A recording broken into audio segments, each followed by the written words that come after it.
හොඳයි ආදරණීය දුවේ පුතේ උසස් පෙළ ජෛව පද්ධති තාක්ෂණවේදයේ 12 වෙනි ශ්‍රේණියේ 10 වන ඒකකට අදාළ සමාලෝචන ප්‍රශ්නයි දුවේ පුතේ අපි සාකච්ඡා කරමින් ඉන්නේ.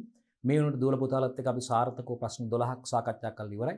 විශේෂයෙන්ම දුවල පුතාලට පුළුවන් මේ ප්‍රශ්න සාකච්ඡාවේදී සමාලෝචන ප්‍රශ්න සාකච්ඡාවේදී දුවල පුතාලට CR පොතක අපි නිතරම කියනවා වගේ මේ ප්‍රශ්න ටික ලියලා උත්තර ටික අපිට ලියාගෙන යන්න පුළුවන් දුවල පුතාලට අපිත් එක්කම රයිට් පුතේ ආරම්භ කරමු. අපි 13 වෙනි ප්‍රශ්නේ දැන් ඉන්නේ. ප්‍රශ්න අංක 13 පුතේ අපි අහන්නේ මේ වියලීම සිදු කරන ක්‍රම මොනවද කියලා. වියලීම සිදු කරන ක්‍රම. ඔබට මතක ඇති පුතේ වියලීම සිදු කරන ප්‍රධාන ක්‍රම දෙකක් අපි කතා කරා දුවේ පුතේ.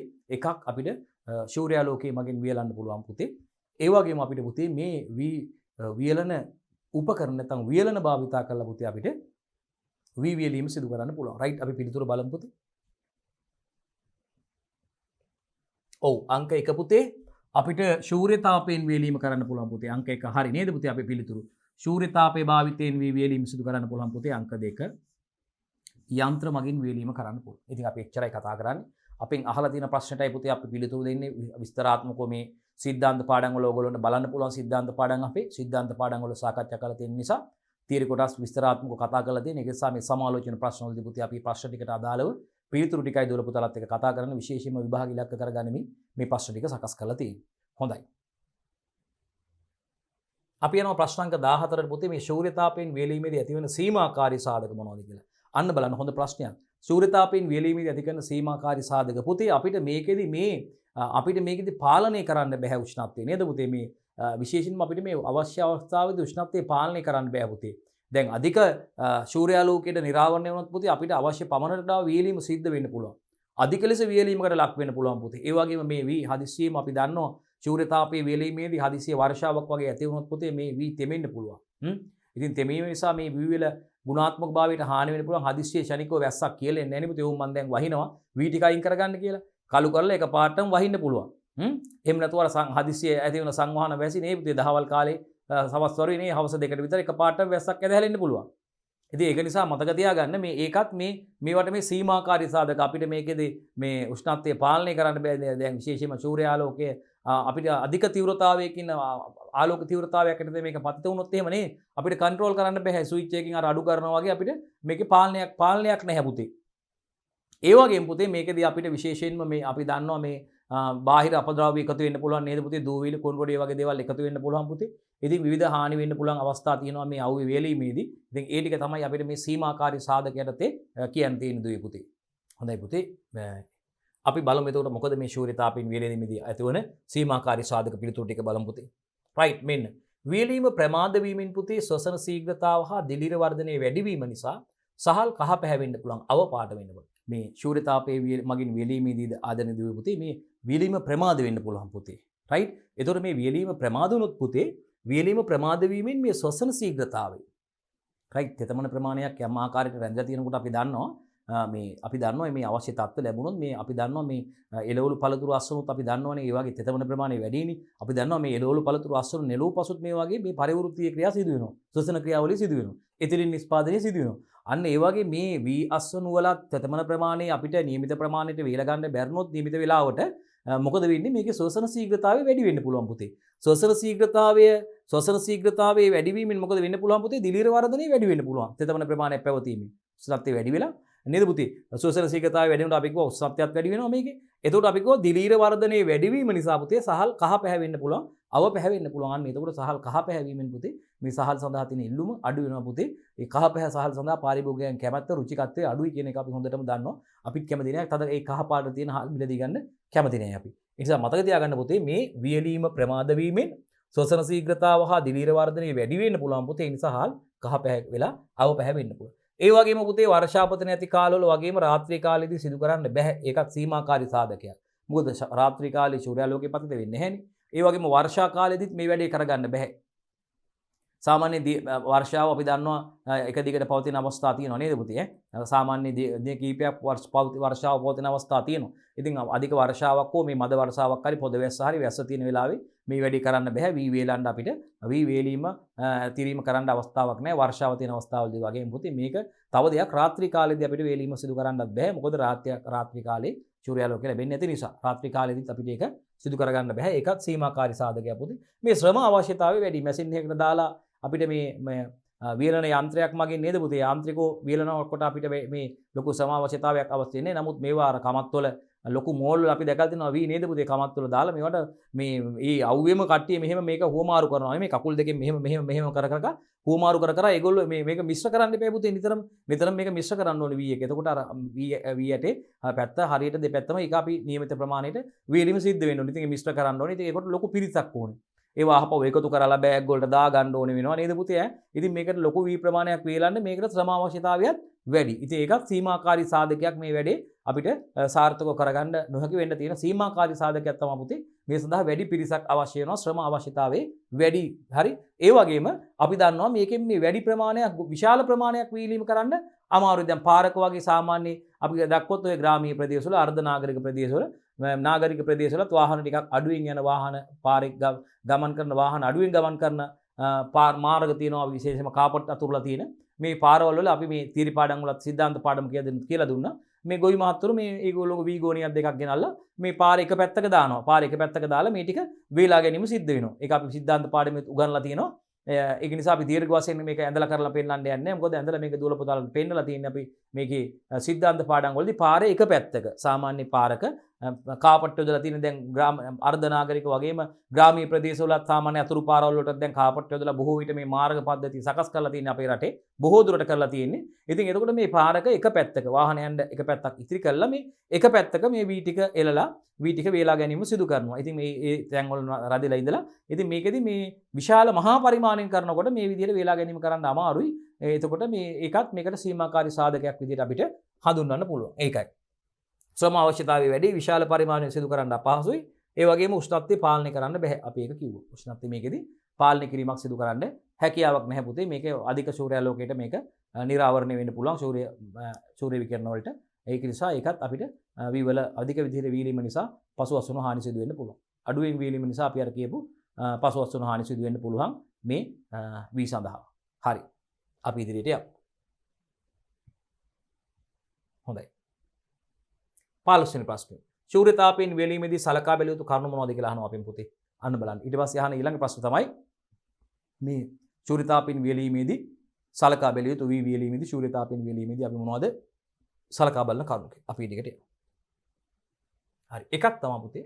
මේ වී වේලනකොට විශේෂයෙන්ම මේ වී වල තෙතමන ප්‍රතිශතය එකවරම එකපාරට අඩු වෙන්න දෙන්නේ නැතුව අවස්ථා දෙකකදී හෝ තුනකදී සිදු කිරීම තමයි පුතේ වඩාත් යෝග්‍ය වෙන්නේ. මොකද්ද පුතේ කතාව? රයිට් මේ වී වේලීමේදී සලකා බැලිය යුතු කරුණු ටික ප්‍රශ්න බලන්න ආයෙත් ප්‍රශ්න ලියා ගන්න. ශූරතාපයෙන් වේලීමේදී අපි සලකා බැලිය යුතු කරුණු මොනවද කියලා අහන්නේ. එකක් තමයි පුතේ වී වේලීමේදී අපිට වී වල තෙතමන ප්‍රතිශතය පුතේ එකවර අඩු වෙන්න ඉඩ දෙන්නේ නැහැ. අන්න බලන්න. එකවර වී වල තෙතමන ප්‍රතිශතය අඩු වෙන්න ඉඩ නොදී පුතේ අවස්ථා කිහිපයකදී තමයි අපි ඒක සිදු කරන්න ඕනේ. ඒකයි මේ කියන්නේ. වී වේලීමේදී වී වල තෙතමන ප්‍රතිශතය පුතේ එක පාටම අඩු කරන්නේ නැතුව එහෙම ඉඩ නොදී අපි එක අවස්ථා කීපයකදී කියන්නේ අවස්ථා දෙකකදී හෝ තුනකදී සිදු කිරීම තමයි පුතේ මේ වී වල පසු අසුණු පැවැත්ම සඳහා වඩාත්ම හොඳ ගැළපෙන ක්‍රමය වෙන්නේ. හොඳ පසු අසුණු ක්‍රියාකාරකමක් විදිහට අපිට ඒක හඳුන්වන්න පුළුවන්. ඒ වගේම එතකොට මොකද වෙන්නේ? වී යටේ මැද්දේ තියෙන ජලයේ මතු පිටට පැමිණ වියලීම මගින් සහල් සැකසීමේදී පිරුණු ඇට සහිත සහල් අස්වැන්න අපිට මේ HRY ප්‍රතිශතය පුතේ වැඩි කරගන්න පුළුවන්. අන්න ඒ අවස්ථා කීපයකදී එකවර පුතේ වී වල තෙතමන ප්‍රතිශතය එකවර අඩු වෙන්න ඉඩ නොදී අවස්ථා දෙකකදී හෝ තුනකදී සිදු කිරීමෙන් මොකද්ද පුතේ මේකේ තියෙන වාසි සහගත තත්ත්වය? මේකෙදී අපිට ඒ අවස්ථාවේදී වී යටේ මැද්දේ තියෙන ජලය සර්ෆේස් එකට එනවා. දැන් වී යටේ ඇතුලේ තියෙන ජලය මේ මතු පිටට එනවා පුතේ. මතු පිටට ඇවිල්ලා මොකද වෙන්නේ පුතේ? මතු පිටට ඇවිල්ලා ඒක වියලීම මගින් වියලීමක් සිද්ධ වෙයි.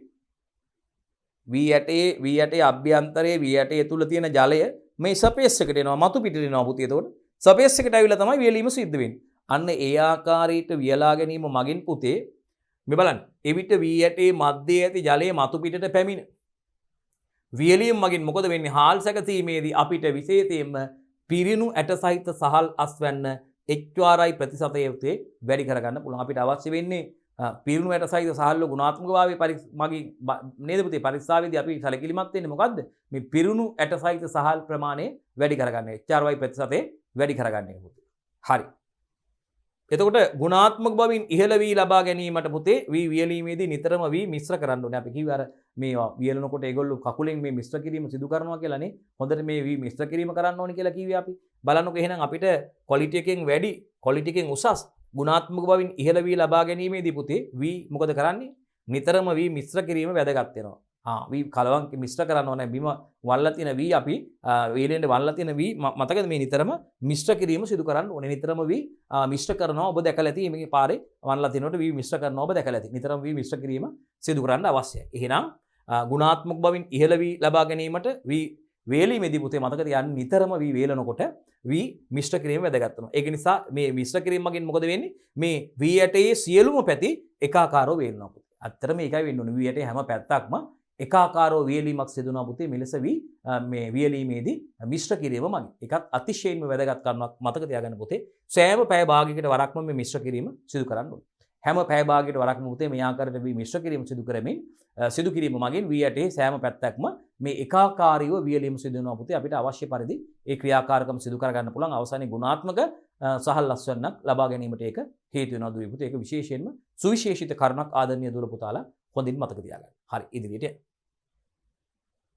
හරි. එතකොට අධික සූර්යාලෝක තත්ත්වයට තේ වී වියලීමට යොදා නොගැනීමෙන් අධික උෂ්ණත්ව වලට පාත්‍ර වීමත් වළක්ව ගන්න පුළුවන්. ඒ වගේම මතක තියාගන්න අධික සූර්යාලෝකයක් පතිත වන දින තියෙනවා. මේ අධික සූර්යාලෝකයක් පතිත වීමට සහිත අවස්ථාවේදී වියලා නොගැනීමටත් පුතේ අපි වග බලා ගන්න ඕනේ. විශේෂයෙන් මතක තියාගන්න අධික සූර්යාලෝක තත්ත්වයට තේ වී වියලීමට යොදා නොගැනීමෙන් මොකද වෙන්නේ? අධික උෂ්ණත්ව වලට පාත්‍ර වීම වළක්ව ගන්න පුළුවන්. මේ වී අධික උෂ්ණත්ව වලට පාත්‍ර වීමකට ලක් වෙනවා. අධික සූර්යාලෝක තත්ත්වයටදී වී වියලීමට යොදා ගැනීම. එහෙනම් මේ අධික සූර්යාලෝක තත්ත්වයටදී අපි වී වියලීමට යොදා නොගැනීම මගින් පුතේ අධික උෂ්ණත්වයකට පාත්‍ර වීම වළක්ව ගන්න පුළුවන් විශේෂිත කරුණක් ඒක. ඒ වගේම වී වර්ෂාපතනින් ආරක්ෂා කර ගැනීම ඉතාමත්ම වැදගත් පුතේ. ඒක නිසා වියලි වී තෙමීමට භාජනය වීමෙන් අපිට අන්න කෙටීමේදී පුතේ කැඩුණු සහල් ඇති වෙනවා. එතකොට අපිට පිරුණු ඇට සහිත සහල් ප්‍රතිශතය වැඩි කරගන්න බෑ. මේ කැඩුණු ඇට සහිත සහල් ඇතිවීම මගින් අපිට HRI ප්‍රතිශතය වැඩි කර ගැනීමට අවස්ථාවක් නැහැ.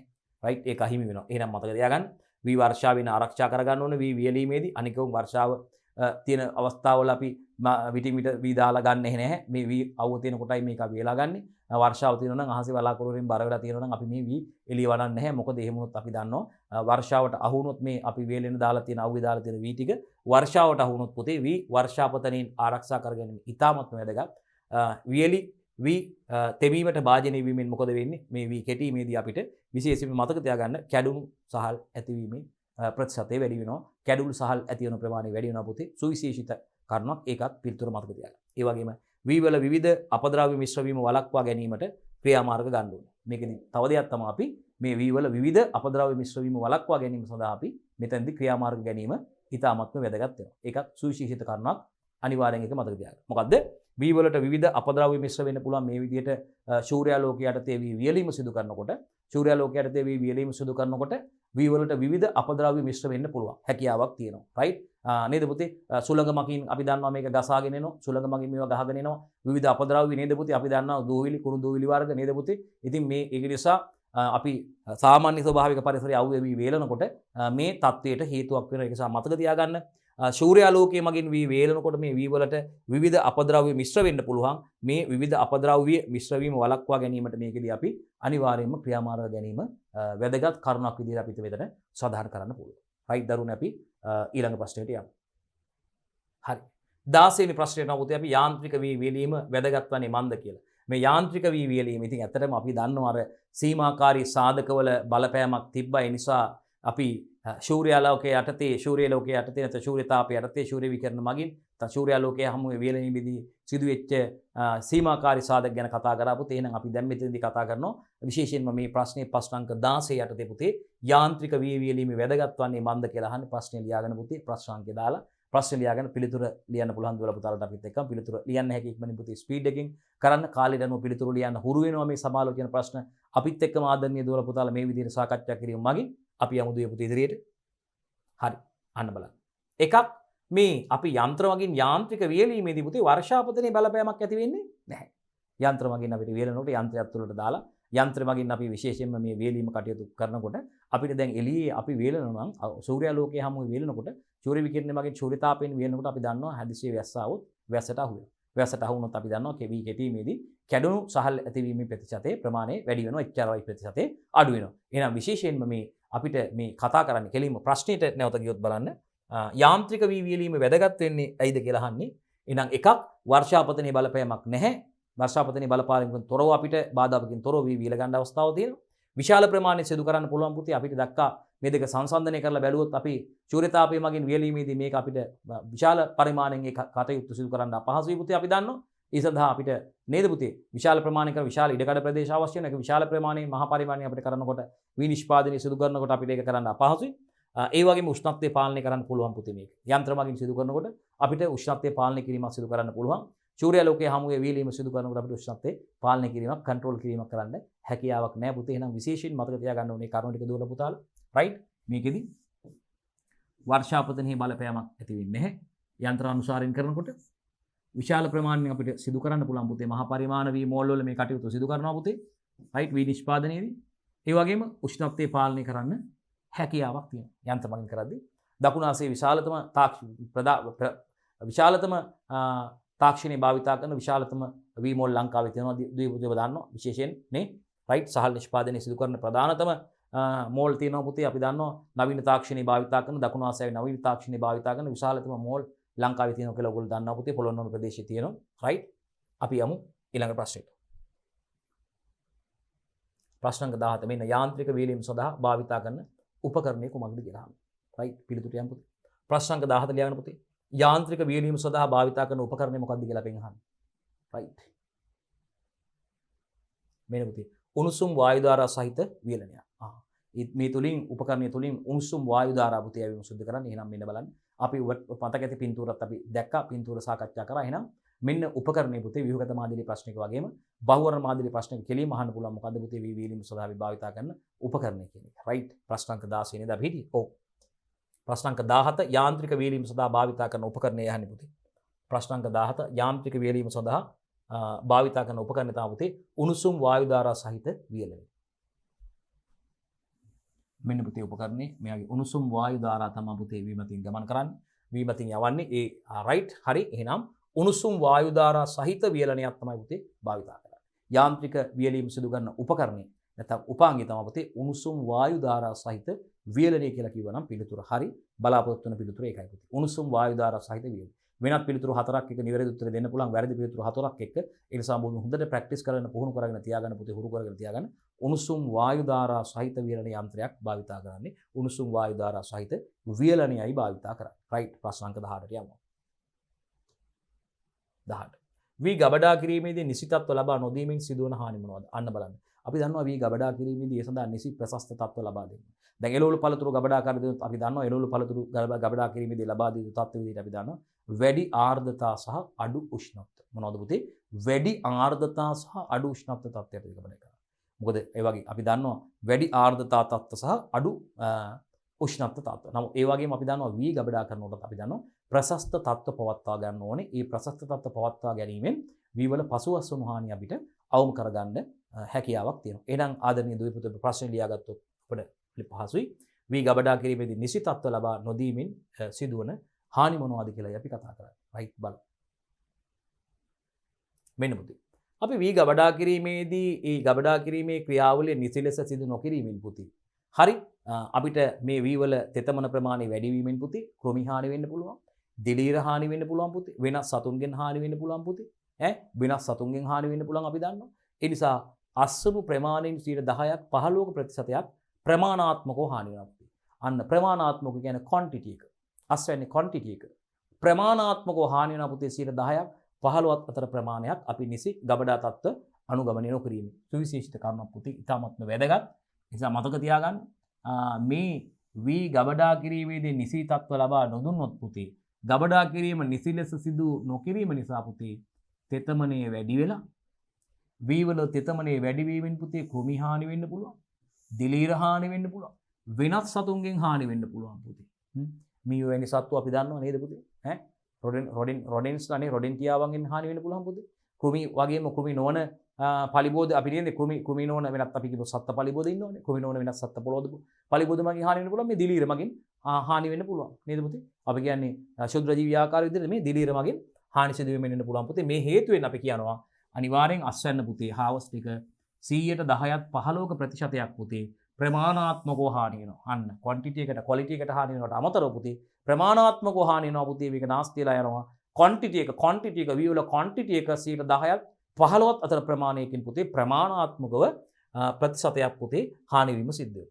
ඒ වගේම මේ හේතුව නිසා පුතේ ප්‍රශස්තත ලබා නොදැනීම මගින් නැත්නම් ගබඩා කිරීමේදී නියමිත තත්ත්ව පවත්වා නොගැනීම තුළින් පුතේ අපි දන්නවා වී වල ජීවිතාව අඩු වෙනවා.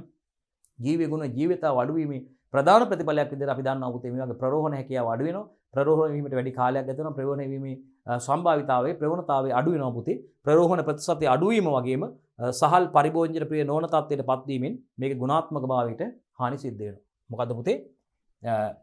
වී වල ජීවිතාව අඩු වී ප්‍රරෝහණ ප්‍රතිශතය අඩු වීම සහ සහල් පරිභෝජනයට ප්‍රිය නොවන තත්ත්වයකට පත් වීමෙන් පුතේ ගුණාත්මකව හානි සිදු වෙනවා. අන්න බලන්න. අතන විශේෂයෙන්ම ක්වොන්ටිටි එකට හානි වුණා පුතේ. ක්වොන්ටිටි එකට හානි වුණා පුතේ. 10ත් 15ත් අතර ප්‍රමාණයක ප්‍රමාණාත්මකව පසුවස් වුණු හානියක් වුණා පුතේ. ක්වොන්ටිටි එකට හානියක් වුණා. මෙතන බලන්නකෝ.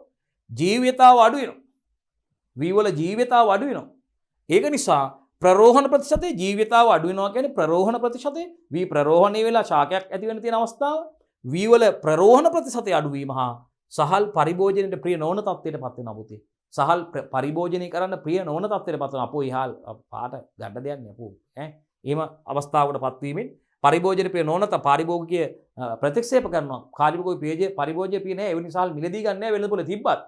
එහෙනම් සහල් පරිභෝජ්‍ය ප්‍රිය නොවන තත්ත්වයට පත් වීම මොකද වෙන්නේ? ක්වොලිටි එකට හානියක් වෙනවා. අපිට ක්වොලිටේටිව් ඩැමේජ් එකක් වෙනවා. ක්වොලිටි එකට ඒ කියන්නේ ගුණාත්මකව හානි සිදු වෙනවා. අත ප්‍රමාණාත්මකව 10ක 15ක හානිය සිදු. උත්තර මතක තියාගන්න. බහුවර්ණ මාදිරි ප්‍රශ්න වගේම විභවත මාදිරි ප්‍රශ්න මේ අනිවාර්යයෙන් සංඛ්‍යා වලින් අහනවා. හරියට මේ සංඛ්‍යාව මතක තියාගන්න 100ට 15ත් 10ක ප්‍රමාණයේ ප්‍රතිශතයක් ප්‍රමාණාත්මකව හානි වෙනවා. වගේම පුතේ මේ නිසි අපි කියනවා මේ ස්ටෝරේජ් නැත්නම් අපි කියනවා ගබඩා තත්ත්ව අනුගමනය නොකිරීම නිසා ඇති වෙන තත්ත්ව තුලින් පුතේ ජීවිතාව අඩු වෙලා වී වල ප්‍රරෝහණ ප්‍රතිශතය අඩු වීමෙන් පුතේ අපි කියනවා සහල් පරිභෝජ්‍ය ප්‍රිය නොවන තත්ත්වයට පත් වීමෙන් මේ සහල් වල ගුණාත්මක හානි සිද්ධ වෙනවා. ගුණාත්මක භාවයට හානි සිද්ධ වෙනවා. ක්වොලිටි එකට ඩැමේජ් වෙනවා. හරි. අපි යනවා ඊළඟ ප්‍රශ්නට. ප්‍රශ්න අංක 19. ගුණාත්මක බවින් උසස් තම්බාපු සහල් නිපදවීම සඳහා වී තැම්බීමේදී සැලකිය යුතු කරුණු මොනවද? අන්න බලන්න. අපි දන්නවා දුවේ පුතේ අපි සිද්ධාන්ත පාඩම් වල දුල පුතාලත් එක්ක කතා කරා. අපි දන්නවා වී තම්බන් නැතුව කොටපුවාම තමයි කැකුළු සහල් ලැබෙන්නේ. ඒකේ රිකවරි එකක් කිව්වා අපි පොතේ මට 50ත් 55ත් අතර ප්‍රමාණයක් තමයි මේ වගේ අර අපි කියන්නේ රිකවරි ලැබෙන්නේ. රිකවරි එක විශේෂයෙන්ම මේ අපි කියනවා මේ පිරුණු ඇට සහිත සහල් ප්‍රතිශතයේ බංගින් අපි ඒක ගුණාත්මක බව බලන්නේ. එතකොට මේ ඔබ දන්නවා වී මේ කැකුළු සහල් නැත්නම් වී වේලලා අපි තම්බන් නැතුව වී කොටනකොට අපි දන්නවා කැඩුණු ඇට සහිත සහල් ලැබීමේ ප්‍රතිශතය වැඩි වෙනවා පුතේ. මතකද ඔබට? පිරුණු ඇට සහිත සහල් ලැබෙන ප්‍රමාණය වැඩි කරගන්න පුළුවන් මේ වී තැම්බීමෙන්. ඈ පුතේ අපි දන්නවා වී තම්බන්න කලින් වී පොඟවලා නේද පුතේ? නේද පුතේ මේ අපි ඉස්සෙල්ලාම වී වේල ගන්න වී අපි දන්නවා පොඟවනවා නේ පුතේ.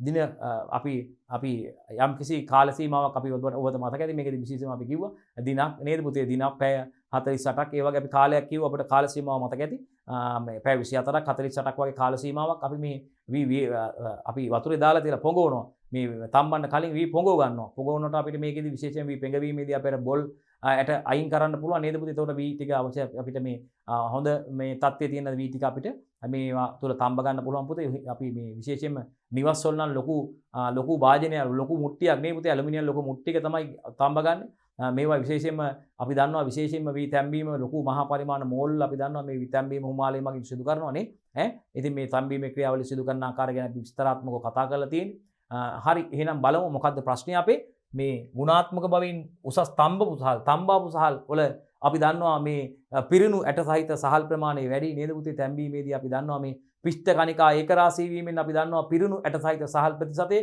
අපිට මේ නේද පුතේ අපි කියපු ආකාරයට අපිට වැඩි පිරුණු ඇට සහිත සහල් ප්‍රතිශතයක් ලබා ගැනීමට අවස්ථාවක් තියෙනවා අර හාල් තම්බන් නැතුව කොටපුවම කැකුළු සහල්නේ අපිට ලැබෙන්නේ මේකෙදි තම්බාපු සහල් මගින් පුතේ අපිට වී තැම්බීම මගින් සහල් ලබා ගැනීමේදී අපිට තම්බාපු සහල් නිපදවා ගැනීමට හැකියාවක් තියෙනවා. විශේෂයෙන් මේකේ පිරුණු ඇට සහිත සහල් ප්‍රතිශතය වැඩි. එහෙනම් අපෙන් ප්‍රශ්නාංක 19න් අහන්නේ පුතේ ගුණාත්මක බවෙන් උසස් තම්බපු සහල් නිපදවීම සඳහා වී තැම්බීමේදී සැලකිය යුතු කරුණු මොනවාද? හොඳයි දරුවනේ. එතකොට අපි දන්නවා තැම්බීම සඳහා යොදා ගන්නා වී මනාව වියලී හා පිරිසුදු තියෙන්න ඕනේ පුතේ. ඒකයි අපි කියන්නේ විශේෂයෙන්ම අපි කියන්නේ තම්බන්න ගන්න වී හොඳට වේලිලා තියෙන්න ඕනේ පුතේ. ඒ වගේම පිරිසුදු තත්ත්වයේ තියෙන්න ඕනේ. දන්නවනේ අපි මුලින් වී පිරිසුදු කර ගැනීම අවස්ථාවේදී පිරිසුදු කර ගැනීම අරමුණ ඇයි පිරිසුදු කරගන්නේ කියන එක සම්බන්ධයෙන් දුවල පුතාලත් එක්ක මේ ප්‍රශ්න වලට පිළිතුරු දීලා තියෙන්නේ. එහෙනම් පුතේ මේකෙදි විශේෂයෙන්ම තැම්බීම සඳහා යොදා ගන්නා වී මනාව වියලීම හා වියලිව හා පිරිසුදුව තියාගන්න ඕනේ. ඒකත් විශේෂයෙන් මතක තියාගන්න. තැම්බීම සඳහා යොදා ගන්නා වී මනාව වියලිව හා පිරිසුදුව තිබිය යුතුයි. ඒ වගේම වී වර්ග මිශ්‍ර නොවී තිබිය යුතුයි. අන්න බලන්න මේ තම්බන්න ගන්න වීත් එක්ක වෙනත් වී වර්ග මිශ්‍ර නොවී තියෙන්න ඕනේ පුතේ. නැත්නම් අපිට මේකෙදී විශේෂයෙන් මේක ගැටලුවක් වෙනවනේ එහෙම වුණොත් නේද? හරි. ඒ කියන්නේ හාල් මිශ්‍ර වෙලා තිබුණොත් දැන් මේක සාමාන්‍ය අපි නිතරම කියනවා මේ ගොවියෙන් නගින මැතිවිල්ලක් තමයි දැන් බිත්තර වී මිශ්‍ර වෙලා තියෙනවා කියලා. එතකොට මේ ගොයනොත් එතකොට මේ වෙනත් හාල් වර්ග ලැබෙන්නේ. එතකොට මේක ප්‍රශ්නයක් වෙනවා අවසානයේදී නේ වී වර්ග කීපයක් මේ ශේෂ්ත්‍රයේ තිබිලා මේ එනකොට එතකොට ඒක වෙනස් වෙනවා. මේ එතකොට හාල් වලත් ඒ ගැටලුවට මුහුණ දෙන්න වෙනවා. බැරි වෙලා මේ වී වර්ග කිහිපයක් මිශ්‍ර වෙලා තිබුණොත් මේ තම්බපු සහල් ලබා ගැනීමෙදිත් ඒකත් අපිට අවසානයේ නිෂ්පාදනයේ ප්‍රතිඵලයේදී ගැටලුවකට ඇති වෙන්න පුළුවන්. ඒක නිසා තමයි මේ වෙනත් වී වර්ග මිශ්‍ර නොවූ අවස්ථාව තමයි තෝරගන්න ඕනේ. මතක තියාගන්න. වී වර්ග මිශ්‍ර නොවී තිබෙන්න ඕනේ තම්බන්න ගන්න වී වල.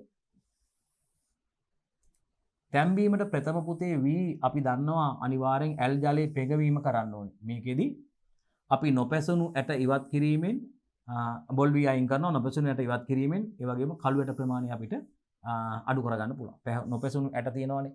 අපි දන්නවා අපි අර බොල් වී තියෙනවා. ඒවා මේ උඩට පාවෙනකොට අපිට පැහිච්ච නැති ඒවා අපිට අයින් කරන්න පුළුවන්. මේවා අයින් කර ගැනීමෙන් අපිට අවසානයේදී මේ හාල් වල කළු ඇට ප්‍රමාණය අපිට අඩු කරගන්න පුළුවන්. හාල් වල කළු ඇට තියෙනකොට පාරිභෝගිකයෝ කැමති නෑනේ පුතේ. බත් එකේ මේ සුදු පාට උයාගත්ත බත් එකේ කළු පාට ඇට තියෙනකොට තනින් තන කළු පාට ඇට තියෙනකොට හරිය නිකන් මේ අකමැති කන්න වැඩි රුචිකත්වයක් නැති වෙනවා පාරිභෝගිකයෝ.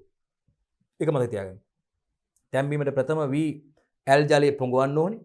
මේකෙන් මොකද අපි අපේක්ෂා කරන්නේ නොපැසුණු ඇට ඉවත් කිරීමෙන් විශේෂයෙන්ම මේ සහල් වල අවසන් නිෂ්පාදනයේ කළු ඇට ප්‍රමාණය අඩු කරගන්න පුළුවන් පුතේ. හරි. ඊළඟට දරුවනේ මේ පෙඟවීමේ කාලය කෙටි වී සඳහා පැය 24ක් 36ක් වගේ පුතේ. කෙටි වී කියලා මොකක්ද පුතේ? මේ කෙටි වී කියලා කියන්නේ අඩු කාලයකදී අපිට අස්වැන්න ලබා දෙන අස්වැන්න නෙලන්න පුළුවන්. අපි දැන් පී දෙන මේ අපිට අස්වැන්න නෙලා ගන්න පුළුවන් වී තියෙනවා නේද පුතේ? අපි මාස ගාන අනුව තීරණය කරනවානේ පුතේ. කෙටි වී තියෙනවා. මේ මාස ගානේ වැඩි වී තියෙනවා. රයිට්. පී දෙන කාලේ තීරණය කරනවා. ඒ අනුව නේ පුතේ අපිට මේ අස්වැන්න ලබා දෙන කාලේ තීරණය කරනවා. ඒ නිසා මේ පෙඟවීමේදී කෙටි වී සඳහා නම් පුතේ පැය 24ක් 36ක පමණ කාලයක්. හරි. ඊට පස්සේ දිගු වී සඳහා පුතේ පැය 48ක් විදියට තමයි අපි සඳහන් කරන්නේ.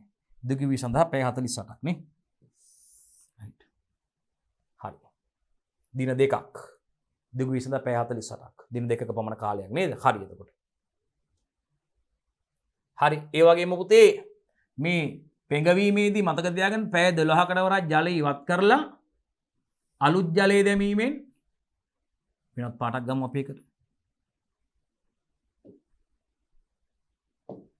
මතක තියාගන්න පුතේ මේ වී පෙඟවීමේදී පැය 12කට වරක් ජලය ඉවත් කරලා අලුත් ජලය දැමීමෙන් සහල් වල දුගඳ ඉවත් කරගන්න පුළුවන්. සහල් වල ගඳක් එනවනේ තැම්බීමෙන්. මේ තම්බමු සහල් වල මේ ගඳ ඇති වෙනවා මේ ස්ටීම් රයිස් එකේ. මේකේ අපිට මේ විශේෂයෙන්ම මේ වී වල ගඳ අයින් කරගන්න අපි පෙඟවීමේදී පැය 12කට වරක් මේ ජලය අලුතෙන් මාරු කරන්න ඕනේ. රයිට් මතක තියාගන්න. පැය 12කට වරක් ජලය ඉවත් කර ජලය අලුතෙන් දැමීමෙන් හාල් වල ඇති වෙන දුගඳ ඉවත් කරගන්න පුළුවන්. තම්බාපු සහල් වල ඇති වෙන දුගඳ ඉවත් කරන්න ඕන. සහල් දුගඳයි නම් පාරිභෝගිකයෝ වැඩි රුචිකත්වයක් දක්වන්නේ නැහැ. ඒ සහල් මිලදී ගන්න. ඒ නිසා ඊළඟ පාර ගන්න නැහැ ඒක. එකපාරක් ගත්තොත් ඒක කොහොම හරි කනවා. නැත්තම් ඉවත් කරනවා පාවිච්චි කරන්නේ නැහැ. ඉතින් ඒක නිසා අපිට මේ දුගඳ අයින් කරගන්න නම් පෙඟවීමේදී පැය 12කට වරක් ජලය අයින් කරලා අලුතින් ජලය දැමීමෙන් හාල් වල එන මේ තම්බපු සහල් වල එන දුගඳ අපිට අඩු කරගන්න පුළුවන්. නැති කරගන්න ඉවත් කරගන්න පුළුවන්. ඒ වගේම පොඟවාගත් වී හුමාලය මගින් තැම්බීම සිදු කරන්න ඕනේ. මතක තියාගන්න. මගේ හුමාලය මගින් තම්බනවා වී පොඟගත් වී හුමාලය මගින් තම්බා ගැනීම සිදු කරන්න. දැන් ඔය ගෙවල් වල ඔයගොල්ලෝ දන්නවා මේ වී තම්බනවානේ මුට්ටියකට දාලා ඒකට යම් වතුර ප්‍රමාණයක් දාලා වී තම්බා ගැනීම සිදු කරනවා. හරි. ඊට පස්සේ මේවා තැම්බූ වී බිමට බාගත් විගස පුතේ සිසිල් වීම සඳහා කමතක තුනී කරලා තියන්න. ඒ තැම්බූ වී අපි බාගත්ත විගසම ඒක සිසිල් වීම සඳහා පුතේ වී ටික කමතක අපි තුනී කරලා දානවා. රයිට්? අපි ගෙවල් වල ගෙවල් වල මේක කරනවා. මේ සාමාන්‍ය විගොවිතැන් කරන ගෙවල් වගේම වී තැම්බීම කරගන්න සාමාන්‍ය ඕනම සාමාන්‍ය කෙනෙක් ශ්‍රී ලාංකිකයෙක් නම් දන්නවා ඒක හරියට. එහෙනම් තැම්බූ වී බිමට බාගත් විගස සිසිල් වීම සඳහා පුතේ කමක තුනී කරන්න ඕනේ. මේ විදිහට තඹ වී පදම් කරමින් අපිට වේලීම සිදු කරගන්න පුළුවන්. රයිට්? මේ විදිහට තඹගත වී මෙලෙස තැම්බූ වී පදම් කරමින් වියලීම සිදු කළ හැකියි. පදම් කරමින් මේ ආකාරයට අපිට වේල ගන්න පුළුවන්. 20 වෙනි ප්‍රශ්නේ දෙනවා. ප්‍රශ්න අංක 20. මොකද්ද මේ වී කෙටීම කියලා කියන්නේ? අන්න බලන්න. වී කෙටීමට යනවා. ඉතින් මේ වී කෙටීම ගත්තාම අපි දන්නවා ඇත්තටම අතීතයේ සිට මේ අද දක්වා ගත්තාම අද නම් නවීන තාක්ෂණයේ භාවිතා කරන මේ යන්ත්‍රානුසාරයෙන් සිදු කරන මේ මිලින් රයිස් මිලින් එකේදී පුතේ ඔබ දන්නවා මේ යන්ත්‍රය ඇත්තටම ගල් වැලි අයින්ක අතීතයේදී අපි දන්නවා මේක අර මෝල් ගහ සහ වංගෙඩිය භාවිතා කරලා ඒකට දද වී ටික පොඩ්ඩයි දාන්නත් පුළුවන් වංගෙඩිය ප්‍රමාණයට වී දාලා අපි දාඩිය පෙරාගෙන අර මෝල් ගහෙන් අර වී ටික කොටන්න ඕනේ. අර මෝල් ගහෙන් මේ බලය යොදලා කොටනකොට කෙටීමේදී වී වල පොත්ත ඉවත් වෙනවා. නිවුඩ්ඩත් යම් ප්‍රමාණයකට ඉවත් වෙනවා. ඊට පස්සේ මේවා නැවත අපි පොළලා හරිද මේ වගේ තියෙන අර 10 කොටස් අයින් කරලා සෑහෙන ප්‍රොසෙස් එකක් ගල් වැලි අයින් කරලා ඉතුරුලා තියෙන වී අයින් කරලා ඒ අතරතුර අර කොටාගත්ත වී ආයේ ඒ වගේ අර අපි ඉවත් කරලා නේද කොටලා ආයේ නැවත දාන්න ඕනේ. හරියට කෙටලා නැත්තම් ආයේ දාලා කොටන්න ඕනේ. හරි ආයේ දාලා කොටන්න ඕනේ මේ පොත්ත අයින් වෙන්න. ඉතින් මේ විදිහට කොටලා මේ ආයේ කුල්ල භාවිතා කරලා පොළලා මේ වගේ තියෙන ගල් අයින් කරන්න ඕනේ. ඊට පස්සේ නැවත මේ හාල් ටික ගරනවා. ගරපුවාම එකපාරක් ගන්නකොට වැලි ගොඩාක් තියෙනවා මේ නෑඹිලි ඉතුරු වෙනවා ගල් වැලි. ඉතින් ඒ විදිහට කීප සැරයක් 3 සැරයක් විතර ගරලා තමයි ගල් වැලි එහෙම ඉවත් කරගන්නේ. අන්න ඊට පස්සේ තමයි මේ බත් එක ඉස්සරගේ අපි දන්නවා මේ සාමාන්‍ය ගොවිතැන් කරන පවුල් වල දරුවෝ 10 12 නේද? ඉතින් මේ විදිහට හරි ගස්සලා මේ ළමයි ඔක්කොටම කන්න දෙන්න විදිහට බත් සකස් කරගත්තා නේද පුතේ? මෙච්චර ඉතින් ඒ හයි හත්තිය තියෙන ලෙඩ රෝග නැති නිරෝගී ජනතාවක් අපේ අතීතයේ හිටියේ. දැන් මේ ෆාස්ට් ෆුඩ් නේද? විවිධ ශනික ආහාර මාර්ගගත ක්‍රමයට අපි ගෙන්න ගන්න සෞඛ්‍ය ආරක්ෂිත නොවන ආහාර මගින් කුඩා දරුවන්ට පවා පිළිකා ඇති වෙන තත්ත්වයකට දැන් පත් වෙලා තියෙනවා. ඒ කාලේ ඇත්තටම මේ අපි දන්නවා දේශීය දේවල් භාවිතා කරලා කුරහන් නේද පුතේ කව්පි තල මුමු මෙනේරි ධාන්‍ය වර්ග අපිට ආවේනික ධාන්‍ය වර්ග තිබුණා පුතේ. ඉතින් ඒ වගේ හොඳ ශක්තිජනක ආහාර තිබුණා. ඉතින් ඇත්තටම මේක විශේෂයෙන් සුවිශේෂිතයි කියන්න ඕනේ මේ අපේ විහෙර විහාර හදන්න. මේ විදිහට අපිට හිස්ටරි එකක් නැත්තම් මේ වෙනි අපිට අවුරුදු 2500කට අධික ඉතිහාසයක් තියෙන පුතේ අපේ. ඇත්තටම මේ අපේ මුතුන් මුත්තු හොඳට අලබතල බත් කාලා වැඩ කරලා නේද පුතේ. ඇත්තටම අපි දසමහා යෝධ ගැන උනත් දන්නවා. මේගොල්ලෝ හොඳට බතුන් වේල බත් කාලා මේ විහෙර විහාර ඉදි කරන්න අස්වද්දන්න කුඹුරු අස්වද්දන්න පුතේ අපේ රට සොලීන්ගේ විවිධ ආක්‍රමණ වලින් බේරගෙන රට ආරක්ෂා කළා. අපි කියනවා නේ පුතේ ගමයි පන්සලයි වැවයි දාගබයි කියන සංකල්පේ මේ බෞද්ධ ශිෂ්ටාචාරයක් එක්ක ඇතිවෙච්ච සංස්කෘතියක් අපේ රටේ තියෙන. ඒක ඇත්තටම මේ කුෂි කර්මාන්තයත් එක්ක බැඳිලා තියෙනවා පුතේ. පෙරදිග ධාන්‍යාගාර විදිහට ලංකාවේ හැදුන්නේ අපි දන්නවා පරාක්‍රම බහු රජතුමාගේ යුගයේදී. සහල් නැව් පිටින් අපේ රටෙන් අපි සහල් පුතේ අපනයනය කරා. ඉතින් ඒක තමයි අද අපිට සහල් ගෙන්නන්න වෙලා තියෙනවා නේද පුතේ. ඉතින් ඒක ලොකු අපි දන්නවා ඊටාම ඒ தත්ත්වය හොඳ තත්ත්වයක් නෙවෙයි. ඒ නිසා නැවත අපි මේ සහල් අස්වද්දන්න ඕනේ, කුඹුරු අස්වද්දන්න ඕනේ දුවේ පුතේ. ඒ කටයුතු කරලා අපේ රට ස්වයංපෝෂිත තත්ත්වයකට ගෙනීමත් ඇත්තටම අපේ අවශ්‍යතාවයක්. ඉතින් මේ සඳහා අපි දන්නවා ජෛව පද්ධති තාක්ෂණයේදී විශේෂ භාර ප්‍රධානතම වගකීමක් තමයි පරිසරයට අනුගත වෙමින් පරිසර හිතකාමී ලෙස නව නිෂ්පාදනය සිදු කරන එක. මේ අනාගත ලෝකයේ හමුවේ තියෙන ආහාර අර්බුදයේ විසඳුමක් විදිහට අපිට පුතේ මේ වැඩි අස්වැන්නක් ගන්න පුළුවන් වී වර්ග නේද පුතේ. ඒ වගේම වැඩි අස්වැන්නක් ගන්න පුළුවන් භෝග වර්ග. අඩු ඉඩකඩකින් අපිට වැඩි අස්වැන්නක් පළදාවක් ගන්න පුළුවන් දේවල් නිෂ්පාදනය කරන්න අවශ්‍ය වෙනවා පුතේ. මේ විශේෂයෙන්ම ජෛව පද්ධති තාක්ෂණයේදී විශේෂ හරහා අපිට මේ දේවල් සිදු කරන්න පුළුවන්. ඒකත් විශේෂයෙන් දුර පුතලට මෙතනදී මතක් කරලා දෙන්න ඇත්තටම මම අවස්ථාවක් කරගත්තා. හරි. එතකොට වී කෙටීම එහෙනම් අපි අර අතීතයේ කොටපු විදිය මතක් කරේ. ඉතින් මේ සහල් සකස කරන සෑහෙන වෙලාවක් යනවා මේ දේවල් කරගෙන. දැන් මොකුත් නෑ පුතේ. මේ ආයේ වී ගෝණියක් ගෙනල්ලා යන්ත්‍රයට මැෂින් එකට දැම්මට පස්සේ නේද? රබර් බ්‍රෂ් මගින් අපි දන්නවනේ රබර් මෝල් කියලා එහෙම ජනතාව හඳුන්වන්නේ නේ පුතේ. වී පොත්ත අයින් වෙලා නිවුඩ් අයින් වෙලා පුතේ ඊට මේක පොලිෂ් වෙනවා. ගල් වැලි ඉවත් වෙනවා පුතේ. ඊට පස්සේ දැන් බෑගින් වෙනවා නේ. බෑගින් පාර්ට් එකක් තියෙනවා අපිට වයිට් රයිස් නා වයිට් රයිස් බෑග් විදිහට ඒ විදිහට තම්බාපු සහල් නම් ස්ටීම් රයිස් විදිහට පුතේ මේක නේ. ඉතින් ඕන ආකාරයට බොහොම සකස් කරලා ගල් වැලි ඔක්කොම ඉවත් කරලා කෙලීම අපි බෑග් එක ගැලෙව්වා. අවශ්‍ය හාල් ප්‍රමාණය ගත්තා. දෙතුන් වතාවක් හොදගත්තා. කෙලීම රයිස් කුකරේට ගහලා විනාඩි 20කින් විතර අපිට බත් එක්ක කන්නත් පුළුවන්. ඉතින් ඒ තත්ත්වයට මේක දියුණු කරලා දීලා තියෙනවා පුතේ. දියුණු වෙලා තියෙනවා මේ තාක්ෂණයේ ප්‍රොසෙසින් එක. ඉතින් අපි බලමු එහෙනම් මොකද්ද මේ V කෙටීම කියන එක දුර පුතාලත් එක්ක අපි බලන්න යන්නේ ප්‍රශ්නෙට පිළිතුර මොකද්ද V කෙටීම යන කුමක්ද කියලා. V පොත්ත සහ සහල් නිවුඩ ඉවත් කිරීමේ ක්‍රියාවලිය. ඔන්න සරලම කතාව. අපි ඒක කතා කරා V පොත්ත දැන් අපි මෝල් ගහ වංගෙඩිය භාවිතා කරලා කරනකොට V පොත්ත ඉවත් වෙනවට අමතරව නිවුඩත් යම් ප්‍රමාණයකට ඉවත් වෙනවා. රයිට්. එහෙනම් V කෙටීම යනුවෙන් අපි අදහස් කරන්නේ මොකද්ද පුතේ? V පොත්ත සහ සහල් නිවුඩ ඉවත් කිරීම. V පොත්ත සහ සහල් නිවුඩ ඉවත් කිරීම තමයි පුතේ අපි V කෙටීම කියලා හඳුන්වන්නේ. මොකද්ද පුතේ? V පොත්ත සහ සහල් නිවුඩ ඉවත් කිරීම. හරි 21 වෙනි ප්‍රශ්නය. එකවර කෙටීමෙන් V පොත්ත සහ නිවුඩ ඉවත් කිරීම සිදු කරන්නේ කෙසේද? එකවර කෙටීමෙන්. එකවර කෙටීමෙන් අපිට අර වංගෙඩියයි මෝල් ගහයි භාවිතා කරලා කොටන එකෙන් අපිට සම්පූර්ණයෙන් සහල් පොත්ත අයින් කරනවා වගේම නිවුඩ් කොටසක් අයින් වෙන්නේ. අපින් අහන්නේ නම් මේ එකවර කෙටීමෙන් V පොත්ත සහ නිවුඩ ඉවත් කිරීම සිදු කරන්නේ කෙසේද කියලා. බලන්න. වංගෙඩිය දාලා V කෙටීමේදී වංගෙඩියේ ඉහළ පහළට බලයක් යෙදීමෙන් V පොත්ත ඉවත් කරනවා. ඒක හරි. හරි බලන්න. වංගෙඩිය දමා V කෙටීමේදී වංගෙඩියේ ඉහළ හා පහළට බලයක් යෙදීමෙන් V පොත්ත ඉවත්. මෝල් ගහෙන් ඉහළ පහළ බලයක් යොදනවා. වංගෙඩිය එතකොට V ටික දාලා මෝල් ගහෙන් ඔබ දන්නවා ඉහළ පහළ අපි මෝල් ගහෙන් මාරනේ මෝල් ගහෙන් ඉහළ පහළ බලයක් යොදනවා. ඉහළ පහළ බලයක් යෙදීමෙන් මොකද වෙන්නේ?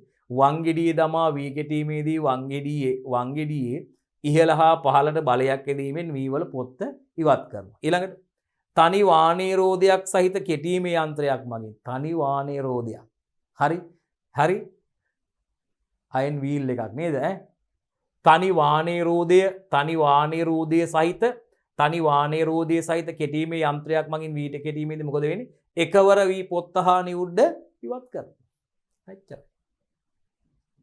තනි වානේරෝධය සහිත කෙටීමේ යන්ත්‍රය මගින් V කෙටීමේදී පුතේ හරි තනි වානේරෝධය සහිත කෙටීමේ යන්ත්‍රය මගින් V කෙටීමේදී එකවර V පොත්ත හා නිවුඩ ඉවත් කරනවා. මේ ක්‍රමේදී කැඩුණු සහල් අට ඇති වෙනවා පුතේ. අපි කියන්නේ විශේෂයෙන්ම white rice recovery එකේදී සුදු හාල් ප්‍රතිශතයේ 50-55ක් වෙන්නේ. ඒ කියන්නේ HRI ප්‍රතිශතයේ අඩු. සුදු කැකුළු තම්බන් නැතුව සහල් V කොටනකොට වේලපු V තම්බන් නැතුව ස්ටීම් කරන්නේ නැතුව තම්බපු සහල් නෙවෙයි නිකන් තම්බන් නැතුව තැම්බීමකින් රහිතව V කොටනකොට අපි දන්නවා කෙටීමේදී කැඩුණු සහල් ඇති වෙනවා. කැඩුණු සහල් ඇට ඇති වෙනවා පුතේ. අපි කියනවා white rice recovery ප්‍රතිශතයේ 50-55ක් වෙන්නේ. සුදු හාල් ප්‍රතිශතයේ recovery percentage එකේ ඉන්නේ white rice recovery ප්‍රතිශතයේ 50-55ක් වෙන්නේ. ඒ කියන්නේ මේකේ HRI ප්‍රතිශතයේ අඩු. ඒ කියන්නේ මොකද? පිරුණු ඇට සහිත සහල් ප්‍රතිශතයේ මේකේ අඩුයි පුතේ. හොඳයි දරුවනේ අපි ඉදිරියට ඊළඟ ප්‍රශ්නෙට යමු. right ප්‍රශ්න අංක 22 ඉන්නේ පුතේ අපි V පොත්ත ඉවත් කිරීම හා පොලිෂ් කිරීම පියවර දෙකකදී සිදු කරන්නේ කුමන අයුරකින්ද කියලා. මම කියවන ඔබට මේ නවීන යන්ත්‍ර භාවිතා කරලා පුතේ අපිට V පොත්ත ඉවත් කිරීම සහ පොලිෂ් කිරීම කියන ආකාරයේ පියවර දෙකකින් සිදු කරන්න පුළුවන් කියලා කිව්වා පුතේ. right බලන්න දුවේ පුතේ මේ අපි බලමු V පොත්ත ඉවත් කිරීම හා පොලිෂ් කිරීම පියවර දෙකකදී සිදු කරන්නේ කුමන අයුරකින්ද කියලා අහලා තියෙනවා පුතේ. අපි බලමු ප්‍රශ්නේ ලියා ගන්න ආදරණීය දුවේ පුතේ. 22 වෙනි ප්‍රශ්නය V පොත්ත ඉවත් කිරීම හා පොලිෂ් කිරීම පියවර දෙකකදී සිදු කරන්නේ කුමන අයුරකින්ද කියලා. right V පොත්ත ඉවත් කිරීම හා පොලිෂ් කිරීම පියවර දෙකකදී සිදු කරන්නේ කුමන අයුරකින්ද කියලා අහනවා. අපි යනවා පිළිතුරට. බලන්න. ඔබට මතකද මම මේ රබර් රෝල් භාවිතයෙන් V පොත්ත ඉවත් කරනවා කියලා කිව්ව දරුවනේ? බලන්න දරුවනේ. මෙහිදී රබර් රෝල් භාවිතයෙන් V පොත්ත ඉවත් කරනවා. මේ පියවර සිදු වන ආකාරය බලමු. පුතේ රබර් රෝල් භාවිතයෙන් V පොත්ත ඉවත් කරනවා. මතකද ගම් වල අපි කට්ටිය කිව්වා මේ රබර් මෝලට ගෙනියනවා කියලා V කොටන්න රබර් මෝලට ගෙනියනවා කියලා කිව්වේ V කොටන්න. මේක තමයි රබර් මෝලට V ගෙනියනවා කියන්නේ පුතේ. මේකෙදි රබර් රෝල් භාවිතයෙන් තමයි මේකෙදි V පොත්ත ඉවත් කරන්නේ. right ඊට පස්සේ වානේ රෝදේ භාවිතයෙන් තමයි පුතේ වානේ රෝදේ මගින් තමයි හාල් පොලිෂ් කිරීම සිදු කරන්නේ. වානේ රෝදයක් තියෙනවා. ඒ වානේ රෝදේ මගින් තමයි V හාල් ටික පොලිෂ් වෙලා එන්නේ. හරි. ඒකට වෙනම අර රබර් රෝල් භාවිතා කරලා සමහර විට මේකට මැෂින් දෙකක් භාවිතා කරනවා මේ මෝල් වල මේ රබර් රෝල් භාවිතයෙන් V වල පොත්ත අයින් කරලා ඒක ගෙනල්ලා ඊළඟ මැෂින් එකට දානවා. ඊළඟට දාපුවාම මොකද වෙන්නේ? ඒකේ තියෙන වානේ රෝදේ මගින් සහල් පොලිෂ් කිරීම සිදු කරලා දෙනවා. වානේ රෝදේ මගින් සහල් පොලිෂ් කිරීම සිදු කරලා දෙනවා. right දරුවනේ එතකොට එනම් රබර් රෝල් භාවිතයෙන් පළවෙනි පියවරේදී වී වල පොත් අයින් කරනවා. ඊට පස්සේ වාහන නිරෝධය මගින් තමයි හාල් පොලිස් කිරීම සිදු කරන්නේ. වාහන නිරෝධයේ ඒ තියෙන ඒ ගෙනල්ලා හාල් ටික පොත් අයින් කරපු හාල් ටික පොත් අයින් කරපු ටික අපි ගෙනල්ලා මේ වාහන නිරෝධය සහිත එකට ඒකේ අර දැම්මට පස්සේ ඒකේ වී දාන හාල් ටික දාන තැනට දැම්මට පස්සේ පුතේ ඒ ටික අර වාහන නිරෝධය මගින් පොලිෂ් වෙලා එනවා ඒක. වාහන නිරෝධය මගින් තමයි සහල් ටික පොලිෂ් කිරීම සිදු කරන්නේ. හරි. එතකොට මේකෙදි පුතේ නොකැඩුණු සහල් ඇතිවීමේ මිලින් රිකවරි ප්‍රතිශතය 160ට වඩා වැඩි අන්න බලන්නකො. මේ ක්‍රමයේ මගින් නොකැඩුණු සහල් ඇතිවීමේ ප්‍රතිශතය. මොනවද මේ නොකැඩුණු සහල් කියන්නේ? පිරුණු හාල් ඇට, පිරුණු ඇට සහිත හාල්. එහෙනම් මේදී පටල ගන්න එපා. නොකැඩුණු සහල් ඇතිවීමේ මිලින් රිකවරි එක නොකැඩුණු සහල් ඇතිවීමේ ප්‍රතිශතය පුතේ 160ට වඩා වැඩි රිකවරි. 160ට වඩා වැඩි. එහෙනම් ඒ කියන්නේ මේ ආකාරයට ප්‍රොසෙස් කරනකොට HRY ප්‍රතිශතේ නැත්නම් අපි කියනවා පිරුණු ඇට සහිත සහල් ප්‍රතිශතේ පුතේ HRY ප්‍රතිශතය වැඩි වෙනවා. HRY ප්‍රතිශතය මොකද වෙන්නේ පුතේ? එහෙනම් HRY ප්‍රතිශතය වැඩි වෙනවා. HRY ප්‍රතිශතය වැඩි වෙනවා පුතේ.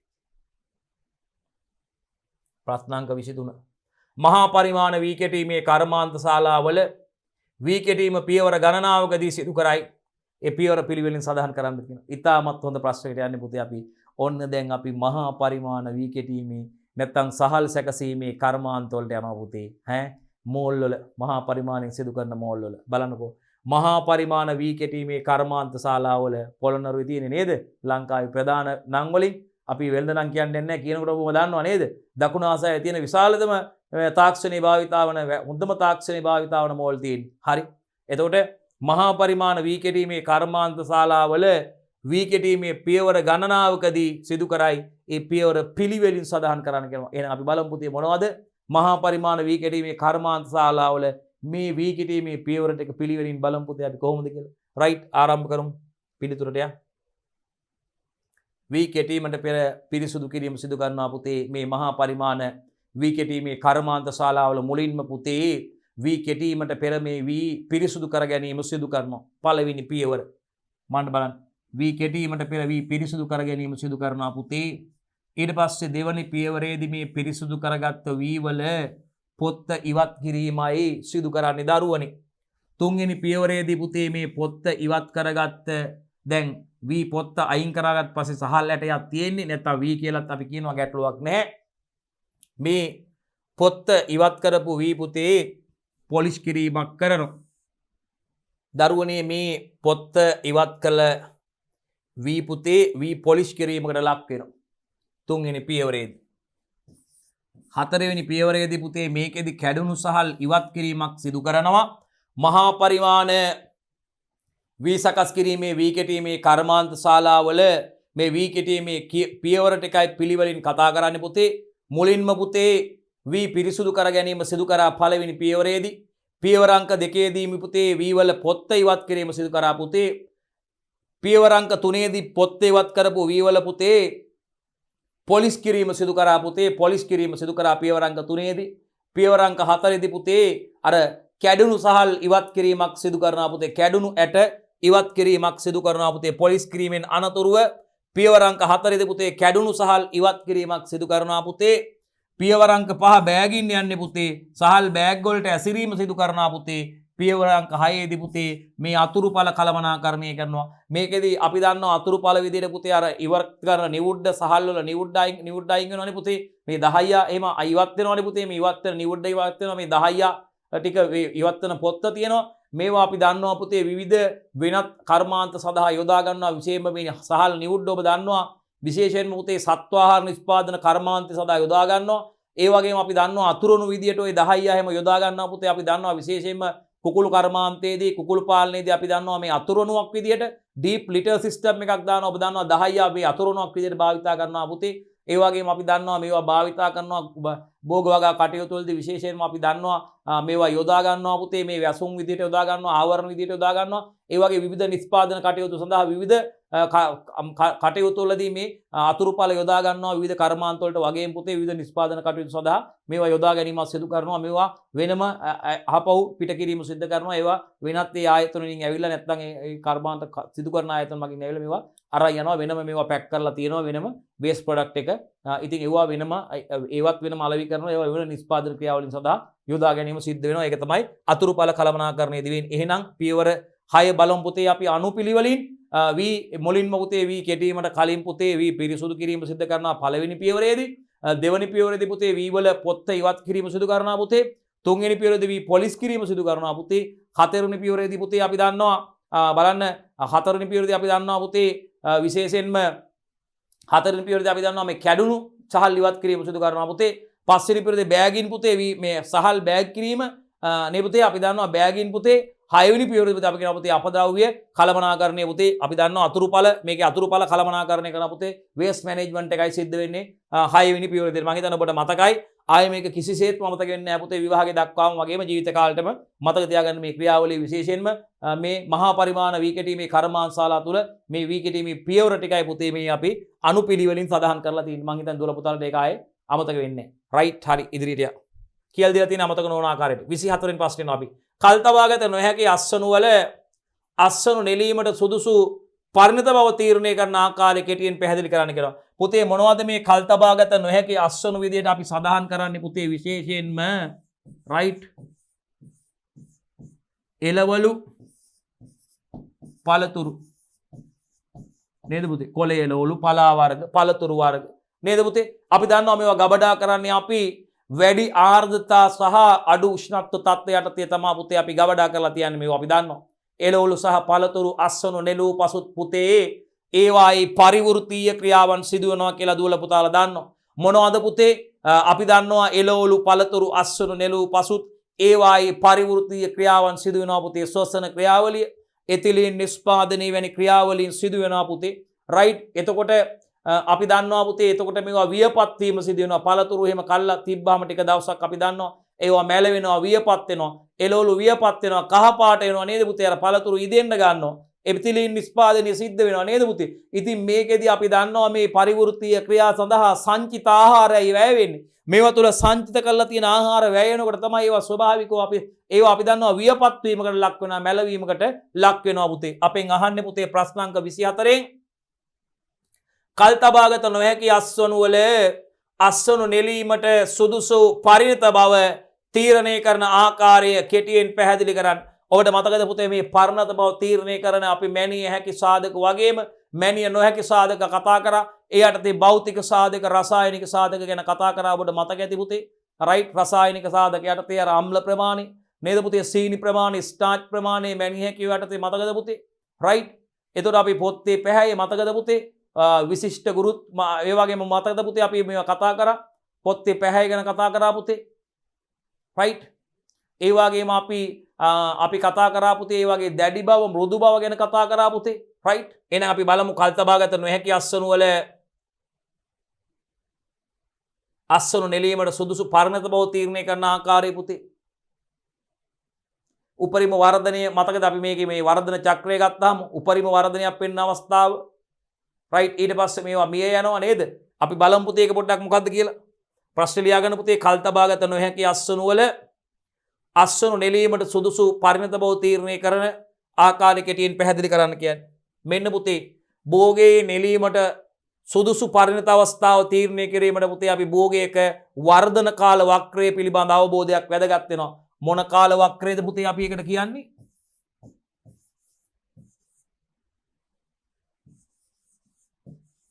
වර්ධන කාල වක්‍රය ඔන්න පුතේ අපි ඒකට කියන්නේ වර්ධන කාල වක්‍රය කියලා පුතේ වර්ධන කාල වක්‍රය කියලා අපි කියන්නේ භෝගයේ නෙලීමට සුදුසු පරිණත අවස්ථාව තීරණය කිරීමට යම්කිසි භෝගයක් පුතේ විශේෂයෙන්ම කල්තබාගත නොහැකි අස්වනු පිළිබඳවයි කතා කරන්නේ අපි එළවලු පළතුරු කොළ එළවලු වර්ග පලා වර්ග වගේ පුතේ විශේෂයෙන්ම එළවලු පළතුරු ගැන අපි කතා කරනවා එතකොට පුතේ මේ භෝගයේ නෙලීමට හාවස්ටිං කරන්න අස්වනු නෙලීමට සුදුසු පරිණත අවස්ථාව මැචියුරිටි ඉන්ඩෙක්ස් එක නැත්නම් පරිණත දර්ශකේ නැත්නම් පරිණත අවස්ථාව විශේෂයෙන්ම පුතේ අපි තීරණය කිරීමට අපි භෝගයක වර්ධන කාල වක්‍රය පිළිබඳ අවබෝධයක් තිබීම වැදගත් වෙනවා. මතක තියාගන්න හොඳට ඔළුවට දාගන්න මෙතන කියන්නේ භෝගයේ නෙලීමට සුදුසු පරිණත අවස්ථාව. භෝගයේ නෙලීමට සුදුසු පරිණත අවස්ථාව පුතේ තීරණය කරන්න අපි භෝගයක වර්ධන කාල වක්‍රය පිළිබඳ අවබෝධය වැදගත් වෙනවා. මෙන්න තියෙනවා පුතේ භෝගයක වර්ධන කාල වක්‍රය කාලය සහ වර්ධන ශීඝ්‍රතාවයත් එක්ක විචලනය වන ආකාරය ආදරණීය දුවේ පුතේ බලන්න. මේ වර්ධන කාල වක්‍රය වර්ධන ශීඝ්‍රතාවයේ සහ කාලයත් සමග විචලනය වන අවස්ථාව බලන්න පුතේ. වර්ධන ශීඝ්‍රතාවයේ කාලයත් එක්ක විචලනය වන අවස්ථාව බලන්න පුතේ මේ බලන්න. වර්ධන ශීඝ්‍රතාවය බලන්නකො පුතේ ක්‍රමයෙන් මේ බලන්නකො මේ වර්ධන ශීඝ්‍රතාවයේ ක්‍රමයෙන් වැඩි වෙලා මේ බලන්නකො මේ වෙන උපරිම වන අවස්ථාවක් උපරිම වර්ධනයක් වෙන අවස්ථාව බලන්න පුතේ කාලයත් එක්ක මේ බලන්න පුතේ වර්ධන ශීඝ්‍රතාවයේ ක්‍රමයෙන් වැඩි වෙලා මේ අවස්ථාවේ උපරිම වර්ධනයට ලක්වලා මේ බලන්නකො යා මේ බලන්න ඊට පස්සේ ක්‍රමයෙන් මොකද වෙන්නේ පුතේ උපරිම වර්ධනයකට ඇවිල්ලා මේ බලන්න යාගේ මෙන්න මේ අවස්ථාවේදී කායික විද්‍යාත්මක පරිණතියට එනවා. කායික විද්‍යාත්මක පරිණතයටපත් වෙනවා පුතේ. ඊට පස්සේ අවසානයේදී යා ඩෙත් වෙනවා මරණයටපත් වෙනවා. අවසානයේදී මරණයටපත් වෙනවා. එහෙනම් වර්ධන ශීඝ්‍රතාවයේ සහ කාලය අතර ප්‍රස්ථාරයේ වර්ධන කාල වක්‍රයයි අපි එකට කියන්නේ. අපි එකට කියන්නේ භෝගයක වර්ධන කාල වක්‍රයේ අර්ථය. එහෙනම් උපරිම වර්ධන අවස්ථාව එයා කායික විද්‍යාත්මක පරිණතයට සිදුවන අවස්ථාව මරණය.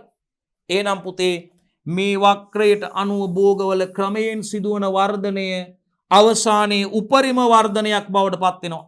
කාලයත් එක්ක මේ බලන්න පුතේ වර්ධන කාල ප්‍රස්ථාරයේ නැත්නම් වක්‍රයේ මේ බලන්න වර්ධන ශීඝ්‍රතාවයේ ක්‍රමයෙන් සිදුවෙලා එක්තරා අවස්ථාවකදී වර්ධන මේ වක්‍රයට අනුව භෝගවල ක්‍රමයෙන් මේ බලන්න පුතේ ක්‍රමයෙන් සිදුවන වර්ධනය මේ බලන්න පුතේ අවසානයේ උපරිම වර්ධනයක් දක්වාපත් වෙනවා. මැක්සිමම් ග්‍රෝත් එකකට වෙනවා පුතේ. ඊට පස්සේ සිදුවෙන්නේ කායික විද්‍යාත්මක පරිණතයයි පුතේ. එයා අපි දන්නවා කායික විද්‍යාත්මක නේ පුතේ.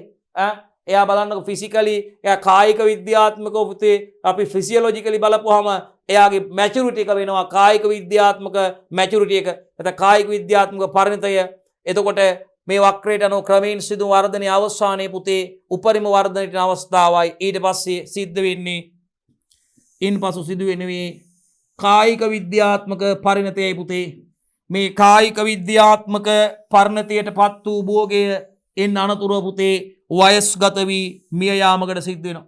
මෙන්න මේ කායික විද්‍යාත්මක පරිණතයකට ලක් වෙච්ච භෝගයේ පුතේ රයිට් උපරිම වර්ධනයෙන් පස්සේ සිද්ධ වෙන්නේ භෝගයක කායික විද්‍යාත්මක පරිණතිය. මෙන්න මේ කායික විද්‍යාත්මක පරිණතියට පස්සේ පුතේ භෝගයක් ඊට පස්සේ වයස්ගත වෙලා මිය යාමකට ලක් වෙනවා. වයස්ගත වෙලා මිය යාමකට ලක් වෙනවා පුතේ රයිට් හරි. අපි යමු ඉදිරියට. අපි යනවා ප්‍රශ්නාංක 25ට. ප්‍රශ්නාංක 25ට අපි යනවා. ඊත වක්‍රය සලකා බැලීමේදී විවිධ භෝගවල අස්සනු නෙලීම වක්‍රයේ විවිධ අවස්ථාවලදී සිදු කළ යුතුයි. අපිට උදාහරණ දෙන්න කියනවා. මේ වක්‍රය බැලුවට පස්සේ ඊත වක්‍රය සලකා බැලීමේදී විවිධ භෝගවල අස්සනු නෙලීම පුතේ වක්‍රයේ විවිධ අවස්ථාවලදී සිදු කළ යුතුයි. අපිට උදාහරණ දෙන්න කියන. රයිට්. උපරිම වර්ධනයට පෙර අස්සනු නෙලන භෝග තියෙනවා. ක්‍රමයෙන් වර්ධනය මේ ක්‍රමයෙන් වර්ධනය වෙලා උපරිම වර්ධනය වෙන අවස්ථාව තියෙනවා. මේ උපරිම වර්ධනයක් දක්වන්න කලින් අස්සනු නෙලන භෝග බණ්ඩක්ක බටු ගකින් සලාද හදලා කන්නේ ගකින් බණ්ඩක්ක උපරිම වර්ධනයකට આવොත් එහෙම ඉවරයි ගෙදරින්. උපරිම වර්ධනයකට ආවට පස්සේ නෙලපු අස්සන්න ගෙදරට ගෙනාවොත් ඉවරයි නිකන්ද දුන්නේ යනවනේ. ඇයි? බණ්ඩක්ක මෝරපුවම කන්න බෑ. ඒ වගේ මොනවද තියෙන්නේ? කෙඳි ගතිය වැඩි, තන්තු ගතිය වැඩි, කෙඳි ගතිය වැඩි. ඉතින් අපි බණ්ඩක්ක මිලදී ගන්නකොට කොහොමද කඩේකින් ගන්නෙ? ඔබත් මිලදී ගන්න මේ විදිහට ගිහිල්ලා. බණ්ඩක්ක කඩලා නම් අපි මොකද කරන්නේ? මේ නැට්ට කඩලා බලන්න. ටික් ගාලා මෙහෙම නැත්ත යට පහලින් නැට්ට පිටිපස්සේ පහලින් ටික් ගාලා කැඩෙන්න ඕනේ. කැඩෙන්නේ නැතුව ටික් ගාලා කැඩෙන්නේ නැතුව කෙඳි ගතිය තියෙනවා තදයි නම් ඒක පැහිලා බණ්ඩක්ක. හොඳට ලා බණ්ඩක්ක දලු බණ්ඩක්ක තමයි අපි හදන්න උයන්න ගන්න. බණ්ඩක්ක තෙල් දානවා නේද පුතේ? බණ්ඩක්ක උයනවා ව්‍යංජනයක් විදිහට හදනවා නේ. ඉතින් ඒක බොහොම රසවත් ආහාරයක් බැදුම හදනවා නේද? බොහොම රසවත් ආහාරයක් බණ්ඩක්ක කියන්නේ බොහෝ දෙනෙක් ප්‍රිය කරන ආහාරයක්. ඉතින් ඒක නිසා අපි දන්නවා මේක අපි මෙයාගේ උපරිම නේද පුතේ උපරිම වර්ධනයේට පෙර අස්වැන්නේල භෝගයක් තමයි බණ්ඩක්ක කියන්නේ. අපි මේ අගිස්ස කඩලා බලන මේ ටික් ගාලා කඩලා බලනවා. එහෙම කඩලා බලන්නේවා තමයි කිරන්න දාන්නේ. ටික් ටික් ටික් ගාලා කඩ තම දාන්නේ. අගිස්ස කැඩනවා නම් පට ගාලා කැඩනවා නම් බණ්ඩක්ක දලුයි. ඒකෙන් අපි තෝරගන්නේ අගිස්ස මෙහෙම කඩලා නමලත් කඩන්න බෑ නම් මෙහෙම තද නේද? එහෙම දැන් නමලත් කඩන්න බෑ නම් අපි දන්නවා ඒක පැහිලා තියෙන්නේ. උපරිම වර්ධනයට ඇවිල්ලා තියෙන්නේ. යාව වැඩක් නැහැ. පැහිච්ච බණ්ඩක්ක අපි අයින් කරනවා. ඒවා බීජ ගන්න තමයි අයින් කරන්නේ. අර කරලෙම බණ්ඩක්ක නේද පුතේ මේ බණ්ඩක්ක ගහේම නේද බණ්ඩක්ක ගහේම අපි කරල් වේලෙන් ඉන්නේ බීජ ගන්න බණ්ඩක්ක නේද? එහෙම තමයි ගන්න වෙන්නේ. ඊට පස්සේ වැඩක් නැහැ. පැහුනට පස්සේ බණ්ඩක්ක ගහට ගන්න බෑ. එහෙනම් උපරිම වර්ධන අවස්ථාවට පෙර අස්වැන්න භෝග තමයි පුතේ එකක් බණ්ඩක්ක. බටුත් එහෙමයි පුතේ. උපරිම වර්ධනයට නෙළුණාට පස්සේ ඒවා කන්න බෑ අපිට දන්නවා. වම් බටු ඒ වගේම ගර්කින්. සලාද සඳහා ගන්න පුළුවන්. ඔය උපරිම වර්ධනයට පෙර තමයි නෙලා ගන්න ඕනේ අස්වැන්නු. එහෙනම් උපරිම වර්ධනයට පෙර අස්වැන්න භෝගෙට තමයි බණ්ඩක්ක වම් බටු ගර්කින්. මේ තුන මතක තියාගන්න. බණ්ඩක්ක වම් බටු ගර්කින්. අමතක වෙන්නේ නැහැ. ඔන්න කායික විද්‍යාත්මක පරිණතියටපත් වූ පසු අස්වැන්න භෝග. එන උපරිම වර්ධනයකටපත් වෙලා ක්‍රමයෙන් වර්ධනය වෙලා උපරිම වර්ධනයකට ඇවිල්ලා ඊට පස්සේ මෙයාගේ කායික විද්‍යාත්මක පරිණතියටපත් වෙනවා. කායික විද්‍යාත්මක පරිණතියටපත් වුණාට පස්සේ අස්වැන්න භෝග මොනවද කියලා අහන්නේ අපි. මෙන්න අඹ කෙසෙල් වට්ටක්. අඹ මේ දලු කාලේ කන්න බැහැනේ. අඹ අර අපි කියන අප්පු කොට්ටේවත් ඇවිල්ලා නෑ. අඹ රැටේ තියෙන කාලේ. අඹ කොට්ටෙත් ඇවිල්ලා අඹ හොඳට පැහිලා කායික විද්‍යාත්මක පරිණතියට ආවට පස්සේ තමයි ඔන්න අඹ අස්වැන්න ලෙන්නේ. ඒ වගේම කෙසෙලුත් එහෙමයි. කෙසෙල් හොඳට බාගෙට පැහිලා බෑ. හොඳට පැහුණත් බෑ. මෙයා හොඳ කායික විද්‍යාත්මක ගෙඩියක් දෙකක් ගහේ ඉදුණට පස්සේ තමයි කෙහෙල් කන කපන්නේ. අන්න කායික විද්‍යාත්මක පරිණතියටපත් වෙච්ච අවස්ථාව. වට්ටක්ක දලු කාලේ මොනව කරන්නද අපි හොඳට තට්ටු කරලා බලලා එහෙම නැපි වට්ටක්ක ගෙඩිය කඩන හොඳට පැහිනවට පස්සේ හොඳ ගානට පැහිලා ටොප් එකට පැහිලා තියෙනවා කියලා කපලා බපුවම හොඳට කහ පාට ගිහලා පිටි පිරෙන්න උඩටම පිටි තියෙනවා කියලා වට්ටක් ගෙඩිය. ඉතින් තම්බලත් කන්න පුළුවන්, වේලත් කන්න පුළුවන්, විවිධ කෑම ಜಾති වට්ටක් වලින් හදනවා. බොහොම රසවත් ආහාරයක්. ඉතින් එහෙනම් වට්ටක්කත් කායික විද්‍යාත්මක පරිණතියටපත් වුණාට පස්සේ අස්වැන්න භෝගයක්. රයිට් මෙතන කායික විද්‍යාත්මක පරිණතියටපත් වූ පසු රයිට් කායික විද්‍යාත්මක පරිණතියටපත් වූ පසු අස්වැන්න භෝගයක් තමයි පුතේ මේ විශේෂයෙන්ම අඹ කෙසෙල් සහ වට්ටක කියලා කියන්නේ. කායික විද්‍යාත්මක පරිණතියටපත් වූ පසු අස්වැන්න භෝගයක් තමයි පුතේ අඹ කෙසෙල් වට්ටක කියලා අපි හඳුන්වන්නේ. රයිට් අපි ළඟ පස්සේට යමු. ඊළඟට මේ ඉදීම ආරම්භ වූ පසු අස්වැන්න භෝග. ඔන්න ඉදුණාට පස්සේ තක්කාලි ගස් ලැබු තක්කාලි අමුයෙන් අස්වැන්න වෙන්නේ නැහැ නේ පුතේ. ඉදෙන්න පටන් ගත්තට පස්සේ ඔන්න ගෙඩිය කහ වෙලා නේ ඉදෙන්න පටන් ගත්තට පස්සේ අස්වැන්න වෙනවා තක්කාලි ගස් ලැබුත් අමුයෙන් අපි අස්වැන්න වෙනවා ඉදීම පටන් ගත්තට පස්සේ නේ. ඉදීම අවසන් වූ පසු අස්වැන්න භෝග තියෙනවා පුතේ තමයි මිදි. ඉදිලා ඉවරනාට පස්සේ අස්වැන්න වෙනවා. ඉදිලා ඉවරනාට පස්සේ අස්වැන්න වෙන භෝගයක් තමයි පුතේ මිදි කියලා කියන්නේ. රයිට් අපි යමු ඊළඟ ප්‍රශ්නේ. ප්‍රශ්නාංක 26ට යනවා අපි. අස්වැන්න වල පරිණත බව තීරණය කරන සාධක ප්‍රධාන වශයෙන් කොටස් දෙකයිලු. ඒ මොනවද කියලා අහන්න. හොඳ ප්‍රශ්නයක්. අස්වැන්න වල පරිණත බව තීරණය කරන සාධක ආදරණීය දොළ පුතාලට මතක ඇති පුතේ. ඔයගොල්ලෝ දන්නවා. එකක් මැනිය හැකි සාධක තියෙනවා. මැනිය නොහැකි සාධක තියෙනවා. මේවා ගත්තාම නේද පුතේ? මේ වගේ අපි දන්නවා තවත් විදිහට අපි මේවා කරනවා රසායනික සාධක නේද පුතේ? භෞතික සාධක කියලා අපි මේවා තවත් වර්ග කරනවා. පුතේ මැනිය හැකි සාධක සහ මැනිය නොහැකි සාධක තියෙනවා. එහෙනම් බලමු ලියා ගන්න පුතේ ප්‍රශ්නාංක 26. අස්වැන්න වල පරිණත බව තීරණය කරන සාධක ප්‍රධාන වශයෙන් කොටස් දෙකකි. ඒ මොනවද කියලා අපෙන් අහන්න. මෙන්න බලන්න දෙය පුතේ. එකක් මැනිය හැකි සාධක. අන්න දැන් හරි ඔයගොල්ලෝ අපි දන්නවා වැඩේ ගොඩනේ. මැනිය නොහැකි සාධක තියෙනවා පුතේ. අංක 2. මැනිය හැකි සාධක තියෙනවා. අපි එච්චරයි. ඊට පස්සේ ළඟ ප්‍රශ්නෙට යමු. අස්වැන්න වල පරිණත බව තීරණය කරන මැනිය නොහැකි සාධක මොනවද කියලා අහනවා. අන්න මනින්න නොහැකි සාධක පුතේ. මනින් නැතුව අපිට මේ අපේ පංචේන්ද්‍රයන් මගෙන් අපිට හඳුන ගන්න පුළුවන් දේවල් සුවඳ, පැහැය, නැත්නම් වර්ණය නේ පුතේ. අපි අර නැවුම් භවයේ සද්දය ඇහුණා කියන්නේ පුතේ අර පැහිලා අපි අර හඬෙන් සද්දෙන් අපි ඒව තීරණය කරන පුතේ. හොඳට පැහිලා කියලා නේ. පුතේ. පුතේ එතකොට සුවඳ. හොඳට සුවඳයි නම් අපි කියනවා ඒ සුවඳ එනකොට ෂා හොඳට හරි මේක නිගමනක් කියලා. නියමයි කියලා කියන අඹ එහෙම ඉදිනන අපි සුවඳ එනවා. සුවඳත් එනවා නේ අඹවල කියලා. එතකොට පොත් අපිට එතකොට මේ නේද පුතේ අපිට එහෙනම් සුවඳ වයනේ මගින් පුතේ නේද වයනේ. ඊට පස්සේ අපි මේක සමහරලාට මේ දැන් අපි මේ රස බලනවානේ කාලා බලනවා අපි සමහර පළතුරු එල්ල අපිට කාලා බලන්න පුළුවන් ඒවා තියෙනවානේ. ඉතින් අපිට මේ මැනිය නොහැකි සාධක තියෙනවා පුතේ. රයිට් ඒ වගේම අපි බලමු එහෙනම් මොනවද මේ අස්වැන්න වල පරිණත බව තීරණය කරන මැනිය නොහැකි සාධක ටික මොනවද කියලා බලමු පුතේ. හරි. පියවි ඇසින් බැලීමෙන් ඇහින් බලලා අපිට තීරණය කරන්න පුළුවන් මෙයා හොඳට මැචුරිටි එකට ඇවිල්ලා තියෙනවා හොඳට පැහිලා හොඳයි දැන් අස්වන් වෙලාන්න කියලා අපි අඹ ගස් ලැබු පුතේ මීදී කෙසෙල් අපිට පියවි ඇහින් බලලා තීරණය කරන්න පුළුවන් ඒක පුතේ මැනිය නොහැකි සාධකයක් කොහොමද පුතේ පියවි ඇසින් බැලීමෙන් ඒ වගේ ඊක බලන්න පොත්තේ මදයි පැහැය වෙනස් වීමෙන් පොත්ත රඹුටන් පොත්ත දිහා බලලා කියන්න පුළුවන් පුතේ ඒ අපිට මේ කොස්වල එහෙම අපිට මදේ බලලානේ වරකවල මදුල දිහා බලලා මදේ පැහැයෙන් අපිට කියන්න පුළුවන් ෂා මේක හොඳයි දැන් වරක හොඳ තත්ත්වයේ තියෙන්නේ කියනවා පොත්තේ මදේ පැහැය වෙනස් වීමෙන් කියනවා පුතේ ඒ වගේම ප්‍රමාණය හා හැඩය වෙනස් වීමෙන් පුතේ ප්‍රමාණය විශාල වෙලා තියෙනවා හැඩය වෙනස් වෙලා තියෙනවා කටුව මෑත් වෙලා එහෙම නේද අපිට එහෙමත් තීරණය කරන්න පුළුවන් ඒවත් මැනිය නොහැකි සාධක පුතේ බෝගේ කොටසක හෝ පත්‍ර වේලිලා තියෙනවා පුතේ බෝගේ කොටසක් එහෙම නැත්නම් පත්‍ර වේලිලා තියෙනවා පුතේ එහෙමත් අපිට අඳුර ගන්න පුළුවන් මතු පිට පෙනම වෙනස් වෙනවා පුතේ දැන් බලන්නකො අමු අඹ ගෙඩි එකයි ඉදිච්ච අඹ ගෙඩි එකයි මතු පිට පෙන පැහිච්ච අඹ ගෙඩි එකයි ලා දළු අඹ ගෙඩි එකයි වෙනස බලන්නකො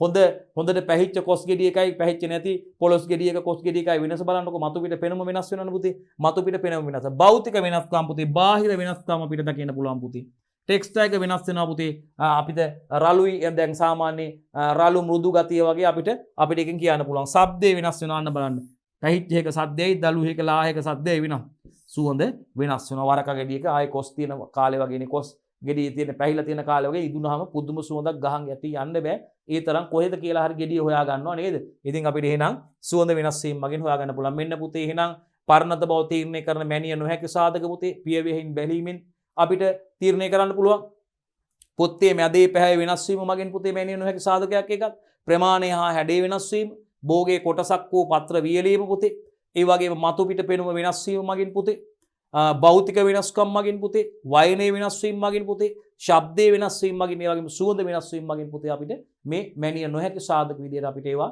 හඳුනා ගැනීම කරන්න පුළුවන් එහෙනම් අස්වන වල පරිණත බව තීරණය කරන මැනිය හැකි සාධක වලට යම් පුතේ අපි බලන්න මොනවද බලමු අස්වන වල පරිණත බව තීරණය කරන මනින්න පුළුවන් සාධක පුතේ දිග අර අපි කියනවා නේද පුතේ විශිෂ්ට ගුරුත්වය මතකද අපි කියන අම්ල ප්‍රමාණය පුතේ නිපදවන අපි අනුමාපිත අම්ල ප්‍රමාණය අනුමාපනයක් මගින් පුතේ සීනි ප්‍රමාණය ස්ටාර්ච් ප්‍රමාණය රෙෆ්‍රැක්ටෝමීටර් එකේ නේද පුතේ අපි බ්‍රික්ස් මීටරේ මගින් බ්‍රික්ස් වැලියු එක ගන්න පුතේ දිග පුතේ එතකොට අපි ගන්නවා නේද පුතේ ඒවා මයින්න පුළුවන් සාධක තියෙනවා පුතේ ඒ වගේ බර පුතේ ඒ වගේ දේවල් අපිට මනින්න පුළුවන් දේවල් තියෙනවා අපි බලමු පුතේ මෙන්න මනින්න පුළුවන් සාධක පුතේ භෞතික සාධක සහ රසායනික සාධක කියලා අපිට දෙකක් කොටස් දෙකකට වෙන් කරන්න පුළුවන් පුතේ එකක් විශිෂ්ට ගුරුත්වය පුතේ ඒ වගේම බර දිග පුතේ මෘදු හෝ දැඩිමව හાર્ඩ්නස් එක සොෆ්ට් එක ඒ වගේම පොත්තේ පැහැයි ඔන්න පුතේ භෞතික සාධක මැනිය හැකි භෞතික සාධක ටික මෙන්න පුතේ රසායනික සාධක අපි කිව්වා පුතේ බ්‍රික්ස් අගේ රෙෆ්‍රැක්ටෝමීටර් එක බ්‍රික්ස් මීටර එකේ මගේ පුතේ බ්‍රික්ස් වගේ සීනි ප්‍රමාණය නැත්නම් ස්ටාර්ච් ප්‍රමාණය අම්ල ප්‍රමාණය පුතේ නැත්නම් pH වගේ මෙන්න පුතේ රසායනික සාධක මැනිය හැකි ඒවා භෞතික වගේම රසායනික සාධක විදිහට පුතේ මේ මැනිය හැකි සාධක අපිට වර්ග කරන්න පුළුවන් ඒ ආකාර දෙකම අපි කතා කරා ඒ වගේම පුතේ කාලය මැනිය හැකි සාධකයක් පුෂ්ප පිපුණු දින සිට කාලයේම ඉන්න පුළුවන් පුතේ ඵලයේ හටගත් දවස් ඉඳන් ගණන් බලන්න පුළුවන්. අන්න පුතේ මැනිය හැකි සාධක. කාලය කියන්නේ මැනිය හැකි සාධකයක් පුතේ. පුෂ්ප පිපුණු දින සිට කාලයේ මැනීම කරන්න පුළුවන් පුතේ. දින ගණන. ඒකත් අපිට මැනිය හැකි සාධකයක් පුතේ. ඒ වගේම පුතේ මේ අපිට කාලය ගණන් බලන්න පුළුවන්. ඵලයේ හටගත් දින සිට දින බලන්න පුළුවන් පුතේ ගණන් බලන්න පුළුවන්. ගෙඩිය ෆෘට් එක හටගත්ත දවසේ ඉඳලා පුතේ අපිට දින ගණන් කරලා බලන්න පුළුවන්. රයිට් ඒකත් මතක තියාගන්න. ප්‍රශ්න අංක 29. පරණත දර්ශක වලට යනවා පුතේ. පරණත අවස්ථාව වලින් පස්සේ තමයි අපි මේ මැචුරිටි ඉන්ඩෙක්ස් වලට යන්නේ පුතේ. මැචුරිටි ඉන්ඩෙක්ස් දර්ශකයක් ඉන්ඩෙක්ස් එකක් පුතේ. රයිට්? එහෙනම් අපින් අහනවා මොනවද මේ පරිණත දර්ශක කියන්නේ? මැචුරිටි ඉන්ඩෙක්ස් කියන්නේ මොනවද කියලා කියනවා පුතේ. අපි බලමු. මෙන්න පුතේ. අස්වනු නෙලිය යුතු નિયમિત පරිණතිය හඳුනා ගැනීමට යොදන දර්ශක තමයි පුතේ පරිණත දර්ශක කියලා කියන්නේ. මොනවද පුතේ පරිණත දර්ශක කියලා කියන්නේ? යම් කිසි භෝග අස්වැන්නක් නෙලිය යුතු નિયમિત පරිණතිය નિયમિત මැචුරිටි එක નિયમિત පරිණතිය හඳුනා ගැනීමට යොදන දර්ශක තමයි පුතේ පරිණත දර්ශක කියන්නේ. අපි අර දර්ශක යොදාගන්නේ අනුමාපනවලදී පුතේ අන්තලක්ෂය හොයාගන්න නේද පුතේ අර සම්පූර්ණ ප්‍රතික්‍රියා කරලනකොට දැන් මේ අම්ල බස්ම අනුමාපනවලදී phenolphthalein methyl orange methyl blue methyl red වගේ දර්ශක යොදාගන්න ඉන්ඩිකේටර්ස් යොදාගන්නේ. දැන් අපි LED යොදාගන්නේ දර්ශක විදියට. ඒ කියන්නේ මොකද්ද පුතේ? අපි දැන් ෆෝන් චාර්ජර් එකක් තියෙන්නේ. අපේ ෆෝන් චාර්ජර් එකට කරන්ට් එක එනවද බලන්න අපි චාර්ජර් එක ගහලා ස්විච් එක දාපුවාම මේකට කරන්ට් එක එනවා කියලා කොහොමද අපි දැනගන්නේ? ඒ චාර්ජර් එකේ තියෙන LED එක දැල් වෙනවා. රතු පාට නැත්නම් කොළ පාට නිල් පාටට තියෙන LED එක දැල්වීමෙන් අපි දන්නවා අන්න LED දර්ශක විදියට භාවිතා කරනවා. ඈ පුතේ දර්ශක විදියට කලර් ලයිට් වල සැරසිලි වල තොරන් වල සැරසිලි වල භාවිතා කරන මේ දර්ශකයක් විදියට අපිට දැන් පරිපතයකට විදුලිය එනවද කියලා බලා ගන්න අපි දන්නවා මේ කරන්ට් එක එනවද මේක ඔන් කරපුවාම වැඩ කරනවද ඔන් එකේ තියෙන ස්විච් එක කියලා අපි දැනගන්නවා. අර එතන තියෙනවා මොකද්ද? LED එකක් ලයිට් එමිසින් ඩයෝඩ් එකක්. ඈ පුතේ ආලෝක විමෝචක ඩයෝඩයක් තියෙනවා. ඒවා දර්ශක විදියට අපි මේ අඳුර ගන්න මේ විදුලිය වැඩ කරන්ට් එක එනවද කියලා දැනගන්න දර්ශකයක් ඉන්ඩිකේටර් එකක් විදියට අපි භාවිතා කරනවා. එහෙනම් අස්වනු නෙළිය යුතු නියමිත පරිණතිය හඳුනා ගැනීමටත් පුතේ අස්වනු නෙලන්න ඕන නියම මැචුරිටි එක හඳුනා ගන්නත් අපි මැචුරිටි ඉන්ඩෙක්ස් යොදා ගන්නවා. එහෙනම් යොදන දර්ශක තමයි පුතේ අපි පරිණත දර්ශක කියලා කියන්නේ. මේ යම් අස්වැන්නක්කා සම්බන්ධ පරිණත දර්ශකයක් කියලා කියන්නේ පුතේ යම් කිසි අස්වැන්නක්කා සම්බන්ධ මැචුරිටි ඉන්ඩෙක්ස් එකක් කියලා කියන්නේ පුතේ එම අස්වනු නෙලා ගැනීම සඳහා අස්වනු පරිණතයට පැමිණ ඇද්ද නැද්ද යන්න තීරණයට යොදා ගන්නා මිනුමක් හෝ මිනුම් කිහිපයක එකතුවක් පුතේ. මං හිතන්නේ දුවල පුතාලා ඉතාමත්ම පැහැදිලි. බලන්න පුතේ යම් අස්වැන්නක්කා සම්බන්ධ පරිණත දර්ශකයක් යනු මැචුරිටි ඉන්ඩෙක්ස් එකක් කියලා කියන්නේ පුතේ එම අස්වනු නෙලා ගැනීම සඳහා අස්වනු පරිණතයට පැමිණ ඇද්ද නැද්ද යන්න තීරණයට යොදා ගන්නා මිනුමක් හෝ මිනුම් කිහිපයක එකතුවක් පුතේ. රයිට් මිනුම් කිහිපයක එකතුවක්. අපි යනවා ප්‍රශ්නාංක 30ට. අස්වනු ගබඩා කිරීමේදී සිදුවන හානි අවම කරගත්ත හැක්කේ කෙසේද? අන්න බලන්න ගබඩාවේදී අස්වනු ගබඩා කිරීමේදී ඇතිවෙන්න පුළුවන් හානි අවම කරගන්න නම් පුතේ අපි ප්‍රශස්ත ගබඩා තත්ත්ව ඒ අස්වනු වලට අනුව ලබා දෙන්න ඕන. අපි දන්නවා විශේෂයෙන්ම එළවලු පළතුරු අස්වනු නැත්නම් කල් තබාගත නොහැකි අස්වනු සඳහා අපි දන්නවා මේවා ගබඩා කරලා තියෙන්නේ ඔයා දන්නවද ඔබ දන්නවද පුතේ වැඩි ආර්ද්‍රතා සහ අඩු උෂ්ණත්ව තත්ත්වයට තේදුවේ පුතේ ගබඩා කරලා තියෙන. කොහොමද දී පුතේ ගබඩා කරලා තියෙන්නේ? වැඩි ආර්ද්‍රතා සහ අඩු උෂ්ණත්ව තත්ත්වයට තේ පුතේ අපි ගබඩා කරන්නේ. එහෙනම් අපි බලමු මේ අස්වනු ගබඩා කිරීමේදී සිදුවන හානි අවම කරගන්නේ කොහොමද කියලා පුතේ. රයිට් අන්න බලන්න. ගබඩා කරන භෝගී අවශ්‍යතාවයේ මත ගබඩා පරිශ්‍රය තුල අදාළ තත්ත්ව මොනවද? එනම් උෂ්ණත් එනම් කාබන් ඩයොක්සයිඩ් O2 ඔක්සිජන් අනුපාතය අන්න බලන්න ආර්ද්‍රතාවය හා උෂ්ණත්වය පාලනය කරන්න ඕනේ. ඔන්න පුතේ මේ එළවලු සහ පළතුරු ගබඩා තත්ත්වය යටතේ අපිට තියාගන්න 30 වෙනි ප්‍රශ්නයෙන් අහන්නේ ලියා ගන්න ආදරණීය දුවේ පුතේ ප්‍රශ්නේ. අස්වනු ගබඩා කිරීමේදී සිදුවන හානිය අවම කරගත හැක්කේ කෙසේද?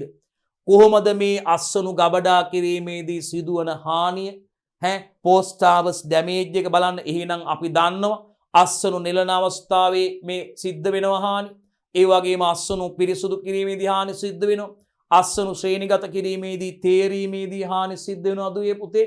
ඒ වගේම අස්වනු ගබඩා කිරීමේදී හානි සිද්ධ වෙනවා. අස්වනු ප්‍රවාහනයේදී සිද්ධ වෙනවා. වෙළඳ පොළේදී සිද්ධ වෙනවා. පාරිභෝගිකය අතර පත් වුණාට පස්සේ සිද්ධ වෙනවා පුතේ. එහෙනම් අපි දන්නවා මේ අස්වනු විශේෂයෙන්ම ස්ටෝරේජ් කරද්දී ස්ටෝ කරද්දී ගබඩා කිරීමේදී සිදුවන හානි අවම කරගන්නේ කොහොමද කියලායි පුතේ ප්‍රශ්نين අහන්නේ. එහෙනම් පුතේ ගබඩා කරන භෝගී අවශ්‍යතාවයේ මත පුතේ විශේෂයෙන්ම අපි දන්නවා මේ ඊතරම් කල්තබාගත නොහැකි එළවලු පළතුරු වගේ අස්වනු ගත්තාම ඒ අදාළ භෝගී අවශ්‍යතාවයේ මත පුතේ ගබඩා පරිශ්‍රය තුල මේ ස්ටෝ කරන ප්‍රමිස්සක තුල පුතේ අනිවාර්යෙන්ම අදාළ තත්වය කියන්නේ මොනවද පුතේ?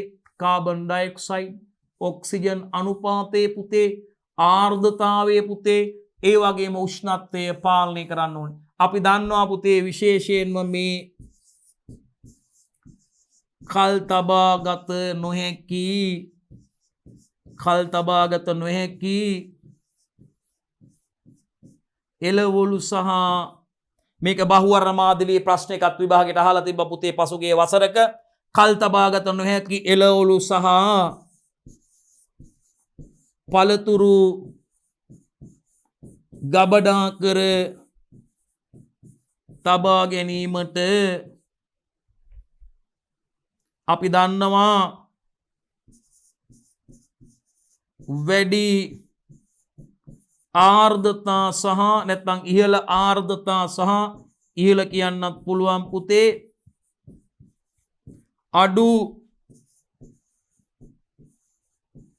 උෂ්ණත්ව තත්වයන්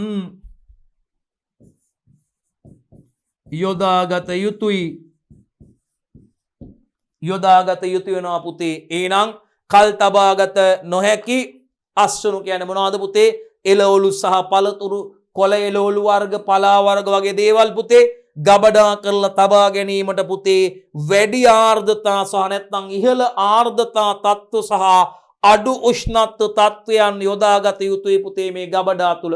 බලන්න සුපිරි වෙළඳ සැල් වල එළවලු, පළතුරු, අස්වනු, පලා වර්ග, කොළ වර්ග වගේ ඒවා ගබඩා කරලා තියෙන්නේ සුදුසු ආර්ද්‍රතාවයක් සහ ඒ කියන්නේ වැඩි ආර්ද්‍රතාවයක් සහ උෂ්ණත්ව තත්ත්වය යටතේනේ පුතේ. සාමාන්‍ය පාර තොටේ තියෙන එළවලු කඩවලත් බලන්නකො තෙත ගෝණි දාලා එහෙම ඒ ගෝණි මතනේ මේ එළවලු බක්කි වලට තෙත ගෝණි දාලා ඒ මතනේ පුතේ දාන්නේ. ඒවා අර තෙත් කරන්නේ බොහෝ වෙලාවට මේ එළවලු, කොළ වර්ග වගේ දේවල්, පළතුරු එළවලු වගේ දේවල් ඔබ දැකලා ඇති. එහෙම නැත්නම් සුපිරි වෙළඳ සැල් වල අපි දන්නවා මේවා තියෙන්නේ. ඔබ දන්නවා අර වෙනම නේද පුතේ මේ ප්‍රශස්ත උෂ්ණත්ව තත්ත්ව ලබා දෙන කැබිනට් තුල තමයි මේවා අසුර මේ රාක්ක තුල තමයි ගබඩා කරලා තියෙන්නේ. ඒ වගේම අපි දන්නවා අර නේ ඒ වගේම අර අපි දන්නවා එයා එකේ එන්නේ සීතල නේ පුතේ. අපි දන්නවා ආර්ද්‍රතාවයේ තෙතමනේ සහිත විදිහටයි පුතේ මේක තියෙන්නේ. ප්‍රශස්ත තත්ත්වය යටතේ උෂ්ණත්වය අඩු උෂ්ණත්ව සහ ආර්ද්‍රතාවයේ වැඩි වෙන ආකාරයට සකස් කරලා තමයි කැබිනට් තුල ඒවා ගබඩා කරලා තියෙන්නේ පුතේ. රයිට්. එහෙනම් මතක තියාගන්න මේ ගබඩා කරන භෝගයේ අවශ්‍යතාවයේ මතයි පුතේ ගබඩා පරිශ්‍රය තුල අපි අදාළ තත්ත්වයන් කාබන් ඩයොක්සයිඩ් අනුපාතය, ඔක්සිජන් අනුපාතය, ඒ වගේම පුතේ මේ ආර්ද්‍රතාවය හා උෂ්ණත්වය පාලනය කළ යුතුයි පුතේ. මොකද්ද පුතේ? ආර්ද්‍රතාවය සහ උෂ්ණත්වය පාලනය කළ යුතුයි. ඒ වගේම පුතේ එළවලු හා පළතුරු මේ බලන්න අඩු උෂ්ණත්ව හා වැඩි ආර්ද්‍රතා යටතේ ගබඩා කිරීමෙන් ඒවායෙන් ජලය ඉවත් වීම අඩු වෙනවා පුතේ. අපි මේවා සාමාන්‍යයෙන් වේලි තත්ත්වයට එළිය තියලා තිබොත් ඒකනේ අපි එළවලු පළතුරු ෆ්‍රිජ් එකේ දාන්නේ පුතේ. මොකද නැත්නම් අපි දන්නවා මේවා මේ අපි සාමාන්‍යයෙන් මේවා අපි සාමාන්‍ය පරිසර තත්ත්වයට තිබොත් පුතේ ආර්ද්‍රතාවයේ වගේම උෂ්ණත්වයේ ආර්ද්‍රතාවයේ අඩු වෙලා උෂ්ණත්වයේ වැඩි වීමෙන් අපි දන්නවා ඒ වගේ ජලය ඉවත් වෙනවා නේද පුතේ? ඒවා වියපත් වෙනවා පුතේ අපි දන්නවා. රයිට්. එහෙනම් මතක තියාගන්න. හරි.